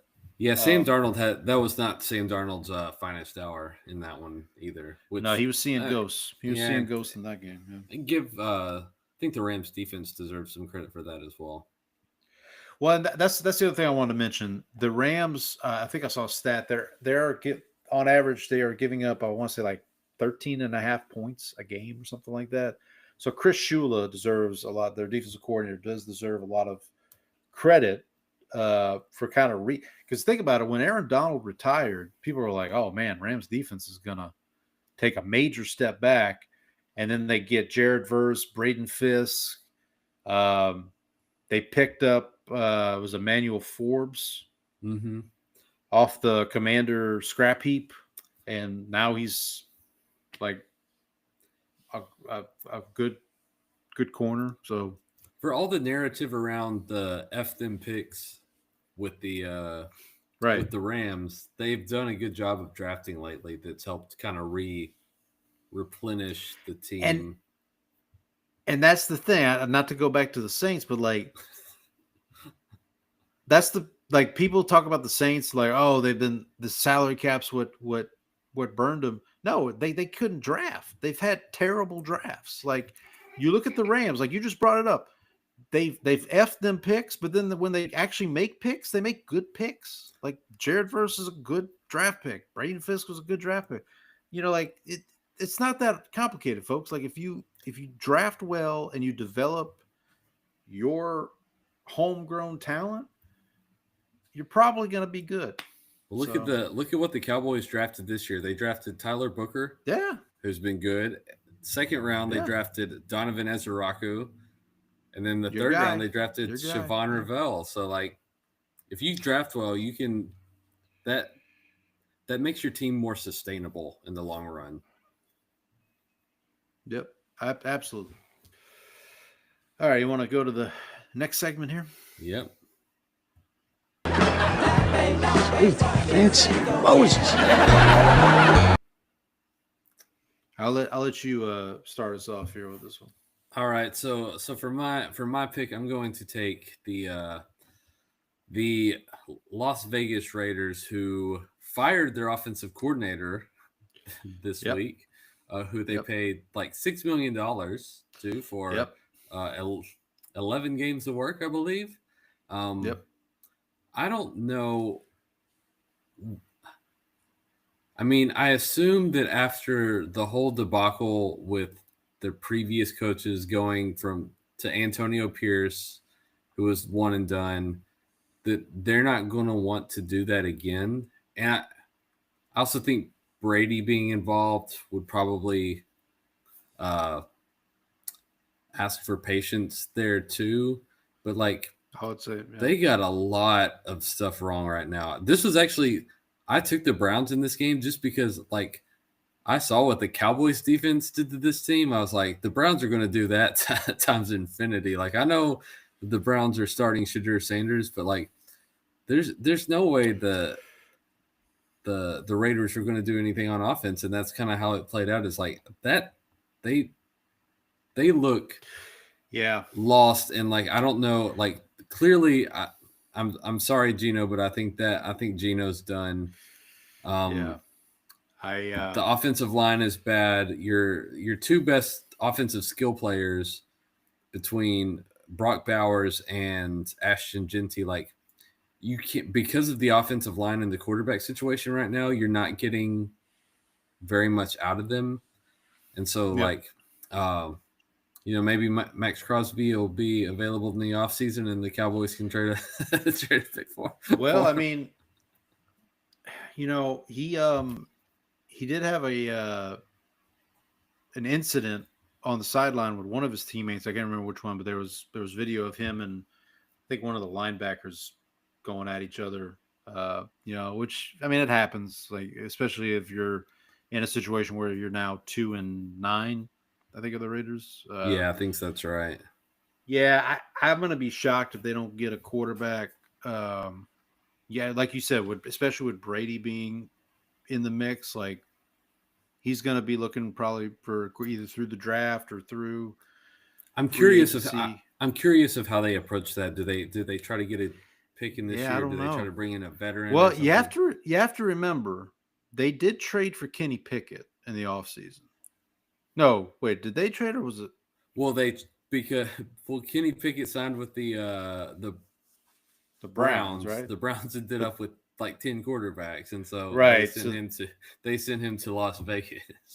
Because I did see an article. Today. They were talking about potential cap casualties for every team, and one of the ones mentioned for the Raiders was Geno Smith. Apparently, his contract's such that they could move on from him potentially. I don't know if they will, but obviously, if they do that, then you have to have a plan. You have to have some kind of contingency plan, depending on. And then, I don't know what they'll do with Carroll. I think it just matters of. I mean, so Greg Roman is now the offensive coordinator again for the third time in the history of the franchise. Wait. Are you talking about Greg Olsen? I thought it was wrong. Oh, yeah, it is Olsen. You're right. Yeah. Greg Olsen, yeah. Greg Roman is that's somebody else. Okay, sorry. I really don't know ball. Apparently. I listened to the haters, and unfortunately, they're right. What was that? The haters said I couldn't do it, and they were right. And Honestly, they were good right. call. Yeah. Good call from the haters. Honestly, good call, haters. Yeah. But yeah, the Raiders. Yeah, I'm saying this as a Saints fan. Yeah, it's looking as one of our generous commenters on YouTube said, "Misery loves company." Well, we do. Here's some misery for you. Let's talk about the Browns real quick. I do want to mention Myles Garrett. I don't think he's getting attention, but like he might end up with 30 sacks this season. Like it's a possibility. He could. Like, he's at the sack record is like definitely within reach. What's the number? Is it 22 and a half? I think it's 22 and a half. Yeah. Okay, so and he's at 18. Yep. With 6 games left. Yeah, so the real question will be, will somebody just lay down for him to get a sack? Well, yeah, that's true. We'll see. I know they play. I do think they play the Bengals again. So that could be an opportunity. They play the 49ers this week, and Purdy's not exactly. He's not a statue back there, but he's not, nimble. He can move around a little bit, but he's not Lamar Jackson. Right. Yeah, he's not Lamar Jackson. So we'll see. That's definitely a reason to keep an eye on the Browns. Another thing. Okay, so the Shedeur thing. Let's just talk about the Shedeur thing for a minute. Is this, and I say this with all due respect to everyone involved, is this the Tebow 2.0 thing where it's like we're gonna really try to make Shedeur? I'm not saying Shedeur is Tim Tebow. I think Shedeur is much more gifted a quarterback than Tim Tebow. Let me be very clear. But is this a thing where like the Skip Baylesses of the world are now going to be on the Shedeur bandwagon of every Monday? It's like, see, Tim Tebow Tim Tebow did win a playoff game. I would like to point out he did. Donnie will remind us, I'm sure, if we don't mention it. I want Shedeur to be successful. I mean, he doesn't seem like a bad guy to me. I don't know. I hope for Cleveland Browns fans' sake, I just hope they come out of this season with a clear answer of, is Shedeur good? Is Dylan Gabriel good? Like, what do they have to do? This is kind of someone said this is like the perfect like ink blot test or Rorschach test for what you see with Shedeur Sanders, because he had that one throw that was like deep down the field that was like incredible, but then like a lot of it he completed like 50-something% of his passes. A lot of his passes were like behind the line of scrimmage.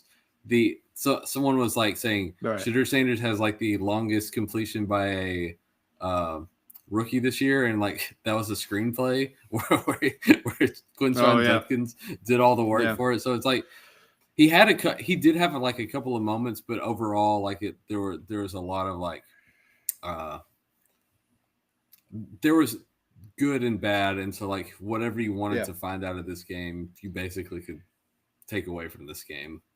So now I will say, we talked about drafting well to help build your team. The Browns look like, the Dylan Gabriel, Shedeur Sanders piece aside, their draft this year was very good. Mason Graham's been good. Carson Schwarzenegger's been good. Sampson that you just mentioned, Dylan Sampson. Quinshon Judkins. Like, it looks like they've gotten some good pieces to build on for the future. So I'm happy for them. For my sweet fancy Moses, I'm going to Packers 23, Vikings 6. So JJ McCarthy. Oh boy. Sweet fancy Moses. Sweet fancy Moses. So I've got folks online saying they should trade for Derek Carr in the offseason, saying they should trade for Spencer Rattler in the offseason. I will say, I I would be curious to see what happens if Spencer Rattler went to Minnesota, just as a experiment. Like I don't even. Well, yeah, I think there's a 50-50 chance if that happened, Saints fans in a year would be like, oh man, Look what it happened again. Like we got, what do we do? Like we just, yeah. So, but McCarthy, I think, look, this is what, his sixth start? I think it was in the league? Six? Yeah, I mean, and the Packers deep look. This guy Micah Parsons plays for the Packers. I don't know if you might have heard of him. I'm more focused on. I'm more focused on Quinnen Williams right now. You know, guys who can stop the run. But you know, I mean, let's give McCarthy a little bit of.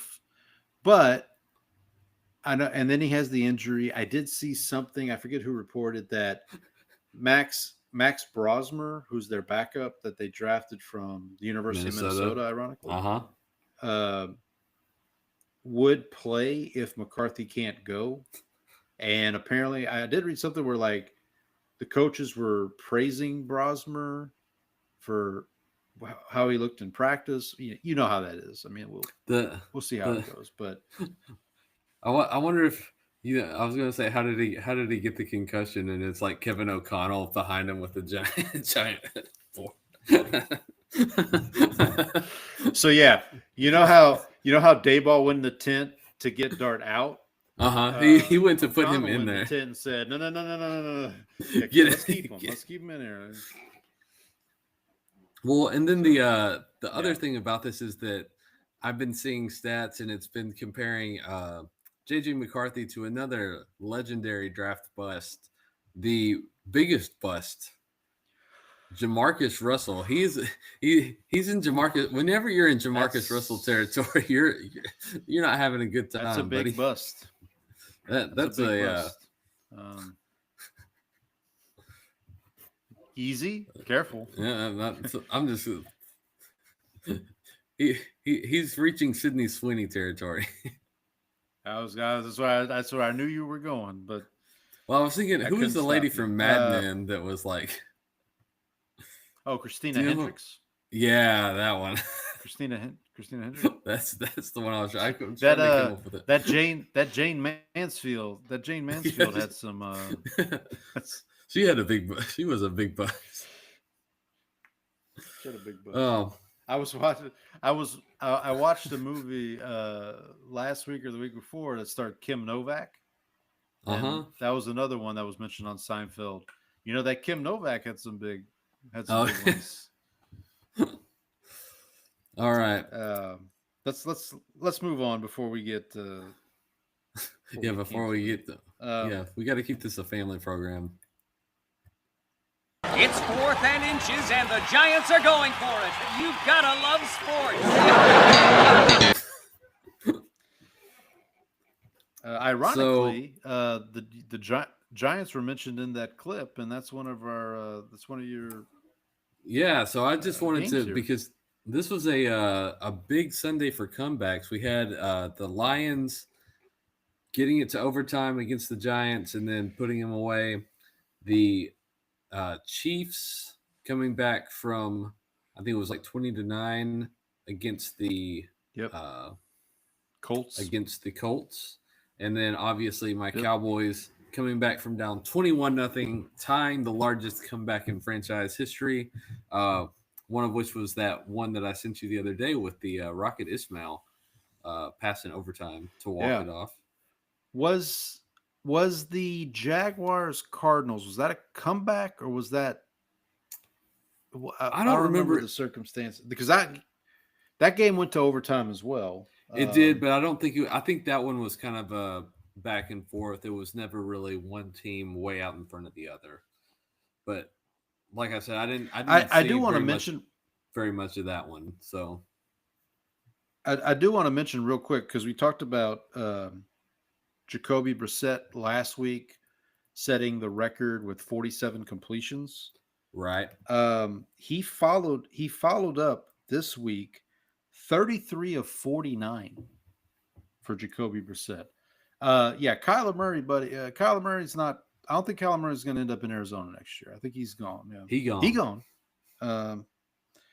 Let's see. It was 14-10 at halftime, Arizona. 17-14 after 3, and then obviously tied at the end of the. So yeah, it was a back and forth affair, as it were. Yeah. Shout out to anybody who had Jahmyr Gibbs in fantasy because you hopefully won. Yeah, hopefully you won if you had. I think the team that I have Jahmyr Gibbs on, I put up like 170 points. I was gonna say, man, like you got. I also had Jackson Smith and Jigba who put up like 20, and somebody else that put up that's like my 30 guy. points. Yeah, Yeah, that's my guy. I do want to. So you mentioned Jackson Smith and Jigba. I do want to shout out the Seahawks getting the win over the Titans. So shout out to our good friend Trang. I was nervous for a little bit because, as we talked about last week, I picked the Seahawks to win in the confidence, but I took the points with the Titans. And I think it was Mina Kimes, was very complimentary of Cam Ward. How he played against a very tough Seattle defense. It seemed like this was his best game of the season from what I heard. Yeah. Against a good against a very capable, very good Seattle defense. So good sign for the Titans there.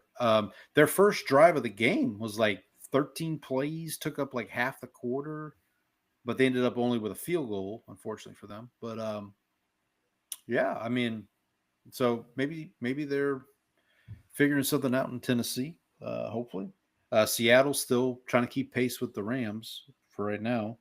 What other game did we not mention here? Bengals, Patriots 26, Bengals 20. That was a struggle bus for the Patriots for a lot of the way. Well, they lost Will Campbell, their left tackle, to a knee injury. I don't think it's serious though. I think he's going to be back. If not, he should be back for the playoffs at least. Right. He's not going to miss the season. The Drake, had his moments. He had a couple of. I think this one he also had a couple of rougher moments as well in this one. I don't even like Drake.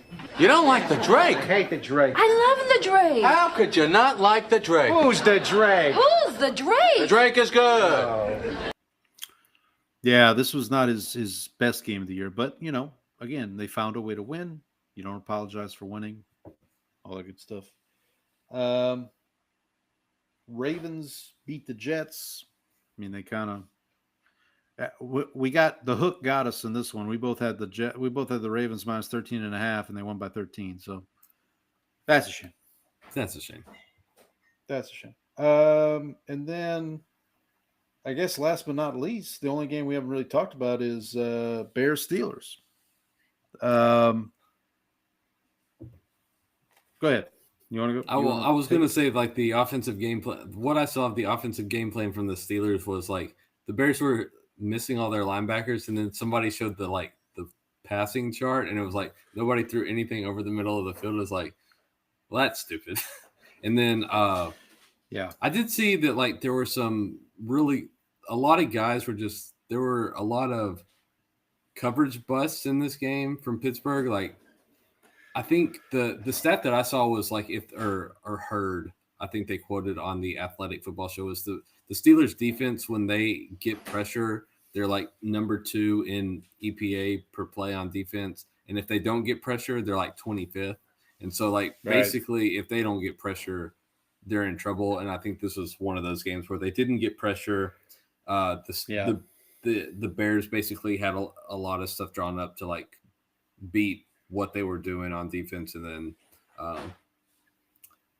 Caleb seemed like he had a good game. And he did. outside of that sack where he just that's on him. The two plays I'll bring up is the sack fumble, where TJ Watt causes the fumble, gets recovered, Steelers score a touchdown. And then on the last offensive drive for the Bears, third down, they get a delay a game call against them. And it was like, I don't know if it was just Caleb, they didn't get the play into, I don't know what happened, but obviously it ended up, everything was fine. You don't apologize for winning, all that good stuff.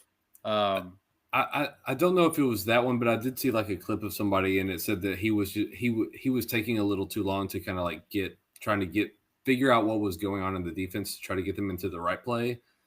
I don't know if that's the same play. No, I don't. Maybe it was. I don't remember. I just remember watching it live, and obviously had my eyes tuned to that game. But yeah, listen, I think Ben Johnson deserves a lot of credit. I think he should be a Coach of the Year candidate. Don't know if he'll win, but I think if the Bears end up winning the division, then yeah, Ben Johnson, he would get my vote probably for Coach of the Year. All due respect to Dennis Allen and what he's got that defense doing. They're leading the league in takeaways, I believe, which, good on them. Well, also you have legendary Cowboy coach coaching the defensive backs over there too. Who's that? Al Harris. Al Harris. Okay. Mm-hmm. Former Saint, I believe Al Harris was once upon a time. Was he? I think he played for this. Maybe not. Maybe I'm mixing him up with somebody. But while you're looking that up, for the Steelers, I will say T.J. Watt did pass his brother J.J. all-time sacks. So congrats to him. Al Harris was not a Saint. Eagles, Packers, Dolphins, and Rams. I think I may have mixed him up with Mike McKenzie. Oh yeah. I think they were both because that was the dreadlocks, right? Yeah, the dreadlocks in Green Bay. In Green Bay, yes, that might have been because Mike McKenzie definitely played for the Saints. I remember that. But yeah, listen, big game for the Bears this week. Good test for them against the Eagles in Philadelphia on Friday. We'll see how that goes for them. Speaking of which, if we're done with week 12, I think we want to. Well, actually, let's take a look at the playoff. Let's take a look at the playoff picture here. So in the AFC, the 1 seed right now, your New England Patriots. Well, maybe not yours, but somebody's. 7 versus 2 right now is Buffalo at Denver. 6 versus 3 is Jacksonville at Indianapolis. And 5 versus 4 is the Har Bowl, Chargers at Ravens. In the NFC, we've got number 1 seed, the Rams. 7 versus 2, 49ers at Eagles. 6 versus 3, Packers at Bears. And then 5 versus 4, Seahawks at Buccaneers. So, and then for the draft order. Well, before you do that, I will point out that both of the 6-3 matchups are divisional games. Yeah. Yep. Both. Yep. That's good call there. And then the 5-4 matchup in the NFC, Seahawks at Bucks. That is a rematch. They did face off in Seattle. I think I mentioned this last week. They faced off at Seattle earlier this year. The draft order, my Saints are currently 3rd behind the Titans and the Giants. And your Cowboys right in the meaty part of the curve again, 14th. So wait, so you guys are 5-5-1. The Panthers are 6-6, but the Panthers. Oh, I guess 5-5-1 is better than 6-6. Yeah, because we have a record less loss. I don't know. It'll all come out in the wash, I would imagine. Hey, by the way, I will remind folks I do have a futures bet on Lions not making the playoffs, and right now, just outside. They're just outside, so just a bit outside. Speaking of the Lions, week 13. Let me make sure I've got my spreadsheet ready here. Week 13 will kick off. This is a no bye week. No teams on a bye. It's Thanksgiving. Everybody's got to play. We will kick off with the Packers at the Lions. The early game, Thanksgiving Day. settled in with your turkey, with your cornbread. What's your go-to sides on Thanksgiving, Brandon? What's the? We do mashed potatoes, and my wife makes these like garlic butter rolls, which are pretty amazing. Okay. And then I think this year we're gonna have some mac and cheese too. Very nice. Do you do turkey and ham? Just turkey? Just turkey. Just turkey. Okay. All right. So we do both. We have a turkey. I cook a turkey. We also get a ham from Honey Baked Hams over here in town, and we also get the green bean casserole and they have this Tuscan broccoli that my son and I really like. It's like Toscana. Toscana, but it's like got Parmesan cheese in it, and it's quite tasty. If you're not a broccoli fan, I understand if you vile weed. But you wouldn't eat broccoli if it was deep fried in chocolate sauce. We did not invite Newman over this year. Okay, so enjoy your meal. Settled in for Packers at Lions. The Packers are getting 2.5 points. This game brought to you, by the way, by Jug Gerard. I am laying the 2.5 with the Lions. I am taking the Lions at a 6. You're a lot more confident in them than I am. I'm taking the line. I'm laying the points with the Lions. Don't like it, but I'm taking Lions at a 1. Part of this and part of my thinking here is the game is in Detroit. If the game were in Green Bay, I might not be as confident. All right, here's the big one from my co-host here. Chiefs at Cowboys. This one brought to you by Morris Claiborne. Chiefs LSU. are the road LSU legend Morris Claiborne. Chiefs are the road favorite, laying 3.5. I will lay the 3.5 for the Chiefs. I will take the Chiefs at a 3. I have Chiefs minus 3.5, and I have Chiefs at a. Where are they? 12. Okay, so you're a lot more confident. I think that's fine. Might be some jinx, trying to jinx a little bit there. If I get that wrong, I'll be thrilled. Yeah, I bet you will. All right, moving on. The nightcap. So after all the tryptophan has set in, Jeff Blake, Saints legend Jeff Blake, presents Bengals at Ravens. Bengals might have Joe Burrow back. Sounds like. I think they will. They're getting 7.5. I'm going to take the 7.5 of the Bengals, but I'm going to take the Ravens. I'm going to take the Ravens with an 8. Okay, I will take Ravens and lay the points. Okay. And I have Ravens 11. This goes to 11. Okay. I'll tell you what. I'm going to flip that. I'm going to take Ravens 12 and move Chiefs down to 11. All right, so Ravens 12, Chiefs 11.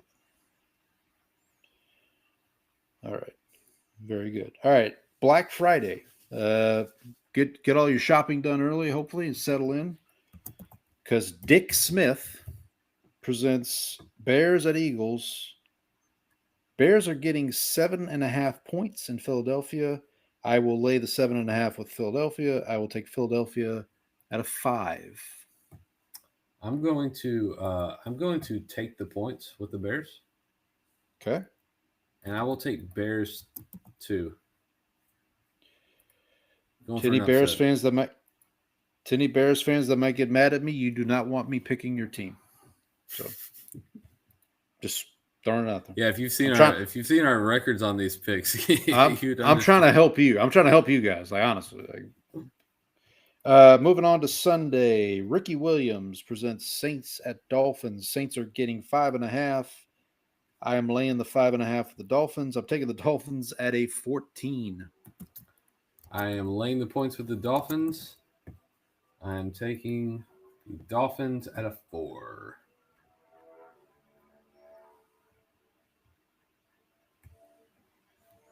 All right. Up next, we've got Paul Butcher, appropriate name for Thanksgiving weekend, Paul Butcher That sounds presents like- Rams at Panthers. That sounds like a person you would Go want to avoid.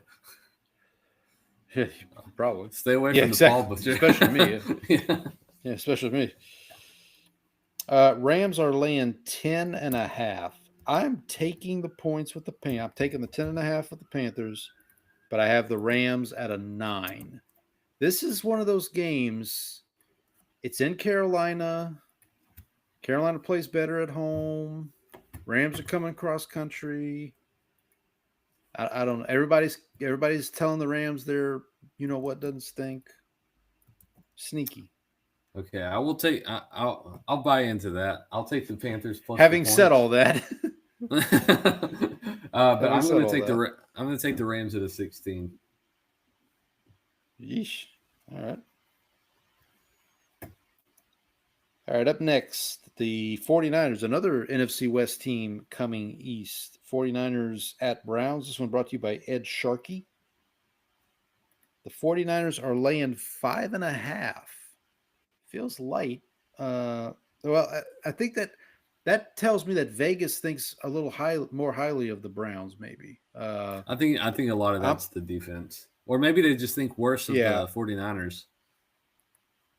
I'm taking the Browns. I'm going to take the 5.5 of the Browns, but I'm going to take the 49ers at a 10. Okay, I will lay the points with the Niners. Okay. I'll do this backwards. And I'm taking the 49ers at a 5. Okay. All right, up next, a big game in the AFC South brought to you by Kiki Kuti. Texans at Colts. Texans getting 3.5 on the road. I'm laying the 3.5 for the Colts, and I'm going Colts 7. I will take the Texans in the points. All right. And I will take Texans 3. Got a couple of upset.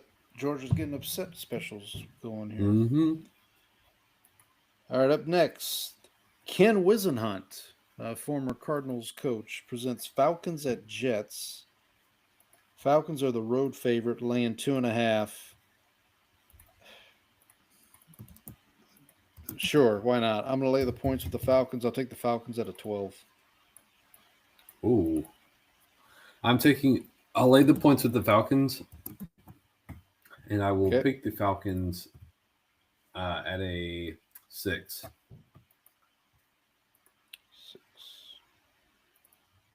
Okay.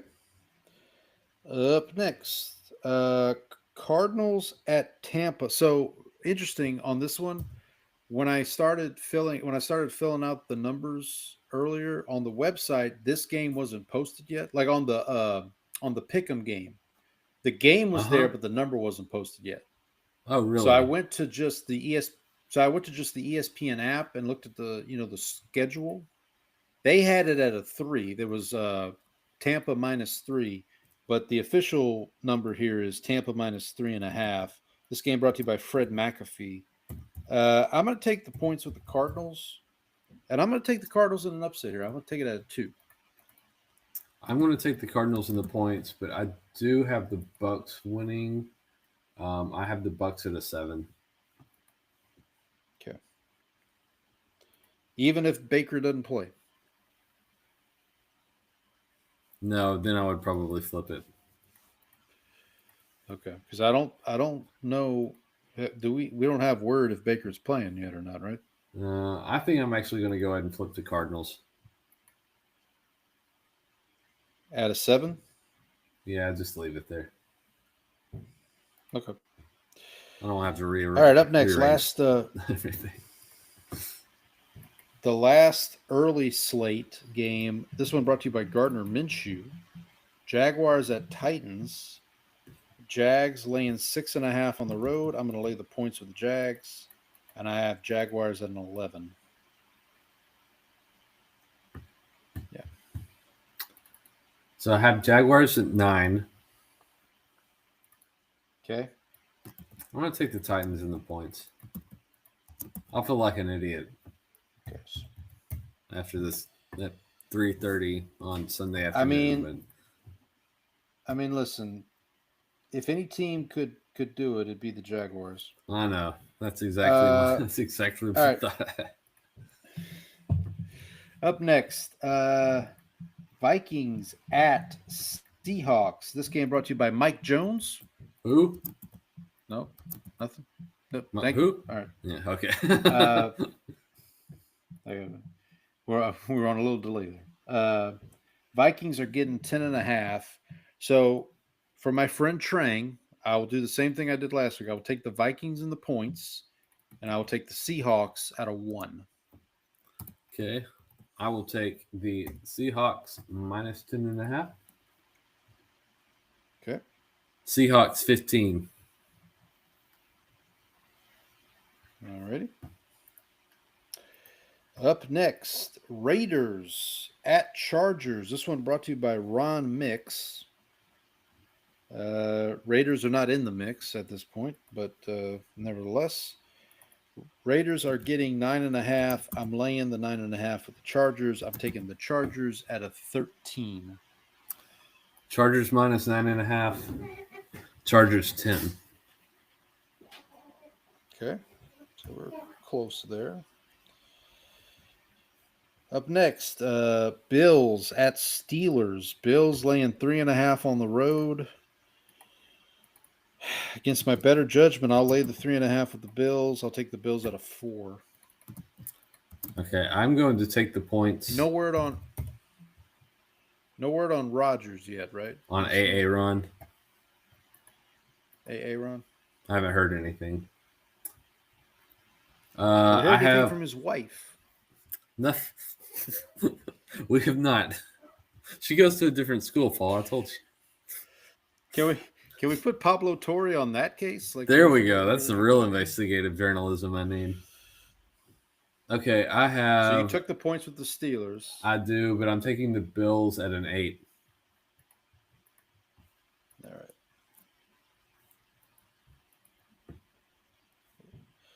All right, Sunday night game. Boy, they did not get the good end of the stick with this one. Broncos at Commanders. Broncos laying 6.5. This one brought to you by Tito Paul. I'm laying the 6.5 for the Broncos. Broncos at a 15. Sorry, Donnie. I have Broncos minus 6.5. Broncos at a 13. And real quick, before we do the Monday night game, the Bills at Steelers is brought to you by Marv Matusik. Or Matuzak. Apologies to him. All right, Monday night game. Here's another. So basically, the 3 Thanksgiving Day games, pretty good. The Sunday night and the Monday night game, no, not so great. So it kind of balances out, I guess. This one, Monday night game, brought to you by Honor Jackson, not Action Jackson, not Michael Jackson, not Tito Jackson. Honor Jackson. Not on a roll. Not on a roll. Giants at Patriots. No David Tyree or Mario Manningham in this game for the Giants. Giants are getting 7.5. I'm laying the 7.5 with the Patriots. And this is Patriots 16 for me. I have Patriots minus 7.5. Patriots 14. What was your 16 game? Rams Panthers. So you said Patriots 14? Yes. Okay. All righty. So that's our picks. Let's do a quick look here. So we are going head to head this week. 7 games. Last week we split the 4 games we were head to head. We were 2-2. For the season, you were ahead 40-33 head to head. So, Got to pick it up. And again, when we say head-to-head, ladies and gentlemen, we're talking about spread picks. We're not talking about the confidence, just against the spread. All right, buddy. You want to get to our you want to wake George up? This is not good. Worlds are colliding. George is getting upset. Well, last week. Oh, actually, hang on. Let me pull this up. Sorry. Nope, that's not it. Last week, I had Steelers over Bears as my upset, but I don't know ball, so that was not right. You had Browns over Raiders, so you got that one. So I will defer to you, but let me just let you know that for the season, we are both 5-7 on our upsets. So where are you going this week for your upset?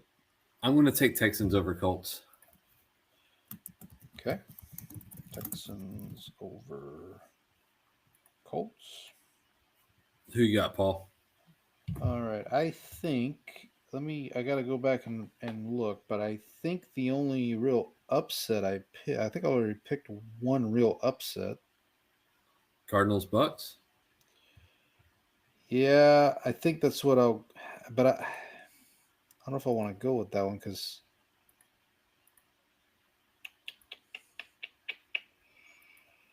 can I zag? Well, I'm fine if you zag. I don't care if you zag. I think we talked. Zag away. It's our show. I think we talked about this last week. So like I took the points with the Browns over the 49ers, but I picked the 49ers to win. So if I come back and say Browns over 49ers is my upset pick, is that disingenuous? I don't care. I don't care enough to. I'll go Browns over 49ers. Okay. I guess technically I should go Cardinals. I should go Cardinals over Bucks, but what the hell? I will say I have picked against the 49ers as my upset once before, and it did not work. So we'll see if it works this time. The last upset pick I got correct was Eagles over Packers, week 10. That's just a couple of weeks ago. You're on a 3-game winning streak in your upsets. Well, that's pretty good. There you go. All right, let's do our lock of the week. Jerry, it's a lock. Kramer, you've had this thing under control for almost 3 years now. Last week, we both got our locks. I had Lions over Giants. I had to sweat that one out. You had Ravens over Jets. Buddy, your lock of the week is 1, 2, 3, 4, 5, 6, 7, 8 in a row on a lock of the week. There we go. Crushing it. And you're dominating the dojo. You are 11-1 for the season. I am 10-2, so I will defer again to you. Well, I think if you're behind, you should be the one taking the pick. Oh, is that how it works? That's how I think. Yeah, I think. Okay. Lock of the week. Let's see. What do we do here? Got a couple contenders here. Have we ever, not that I would do this, have I ever picked my lock to be the inverse of your upset? I don't think we've done that. I don't think so. Like, so if I took Colts over Texans this week as my lock, not saying that's what I'm doing, but that's something to keep in mind.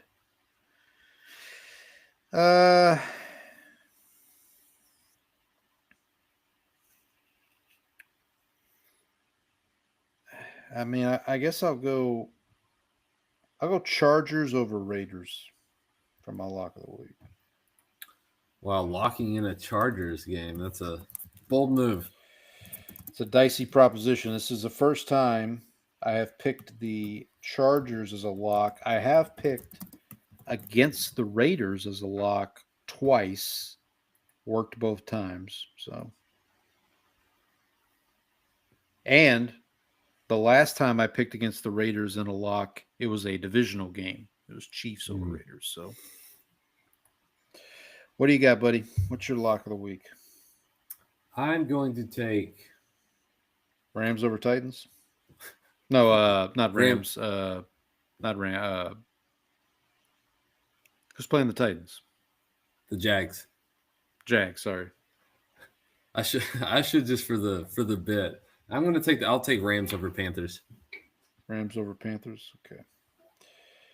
So let's see. Have you picked the Rams before? I don't know if I have actually. I have. Yeah, you have. You picked Rams over Ravens a couple weeks ago. That worked. You picked Rams over Titans in week 2. That's what I was thinking of. Oh, okay. There we go. So week 2, you did Rams over Titans, 3, 4, 5. And in week 6, you picked Rams over Ravens, and they both hit. This is the first time you are picking against the Panthers in your lock. There we go. Trying to switch it up, trying to keep it a little fresh. So there we go. All right. So we'll see how that works. I talked about our head to head. I talked about our skins. I'm just making sure I get all our bases covered here. I did kind of mention one score games earlier. I just want to point out, just looking through to see, the Carolina Panthers 5-1 in one score games. The Chicago Bears 6-1 in one score games. Broncos 7-2. Shout out to Donnie. Patriots 6-2. Eagles 7-2. Your Cowboys are 3. I guess technically they're 3-2-1 in one score games. Yeah. Whatever. Packers are 2-4 in one score games.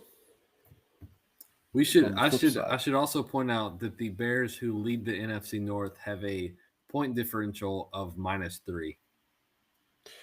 Okay. Well, yeah, because they had that big loss to Detroit week 2. That was like a 30-point loss, and so that they're just trying to catch up with that. Not going to do it by winning a bunch of one-score games, I'll tell you. Well, I mean, look, you are what your record says you are. Bill Parcells said that years ago.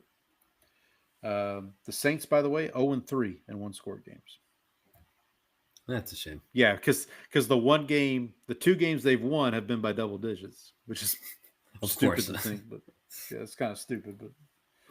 But and then the Cardinals. You remember that the Cardinals at one point had lost 5 games in a row by a total like 13 points.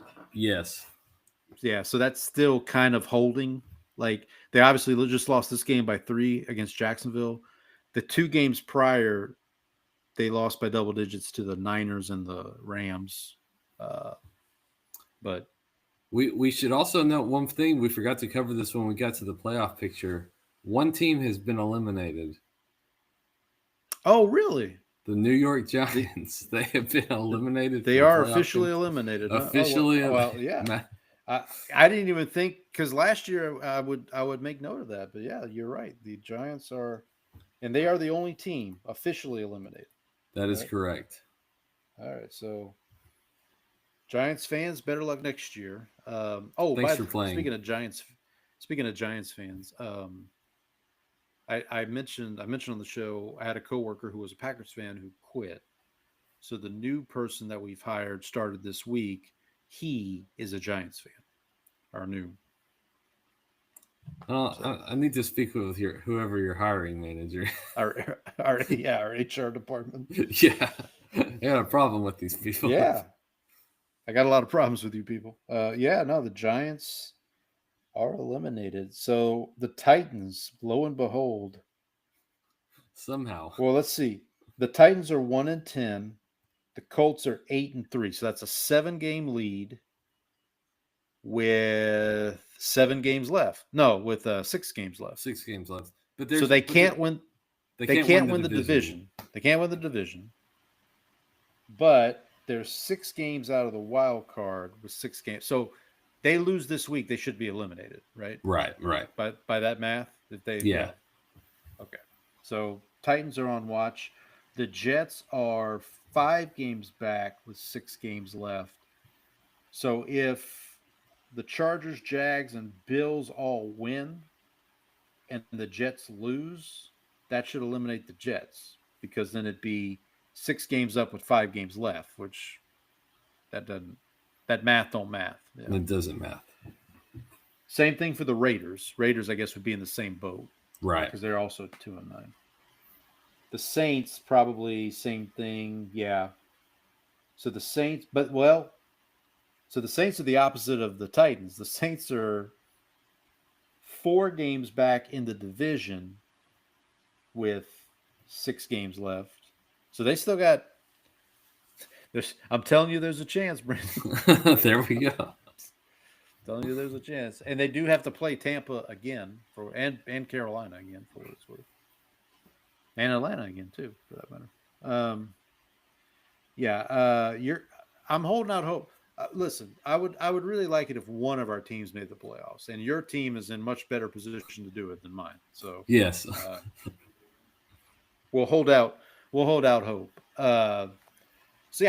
We hope everyone has a happy and a healthy Thanksgiving. Pace yourself at the dinner table, folks. Eat lots food. of food. Don't eat food. Enjoy time with your family.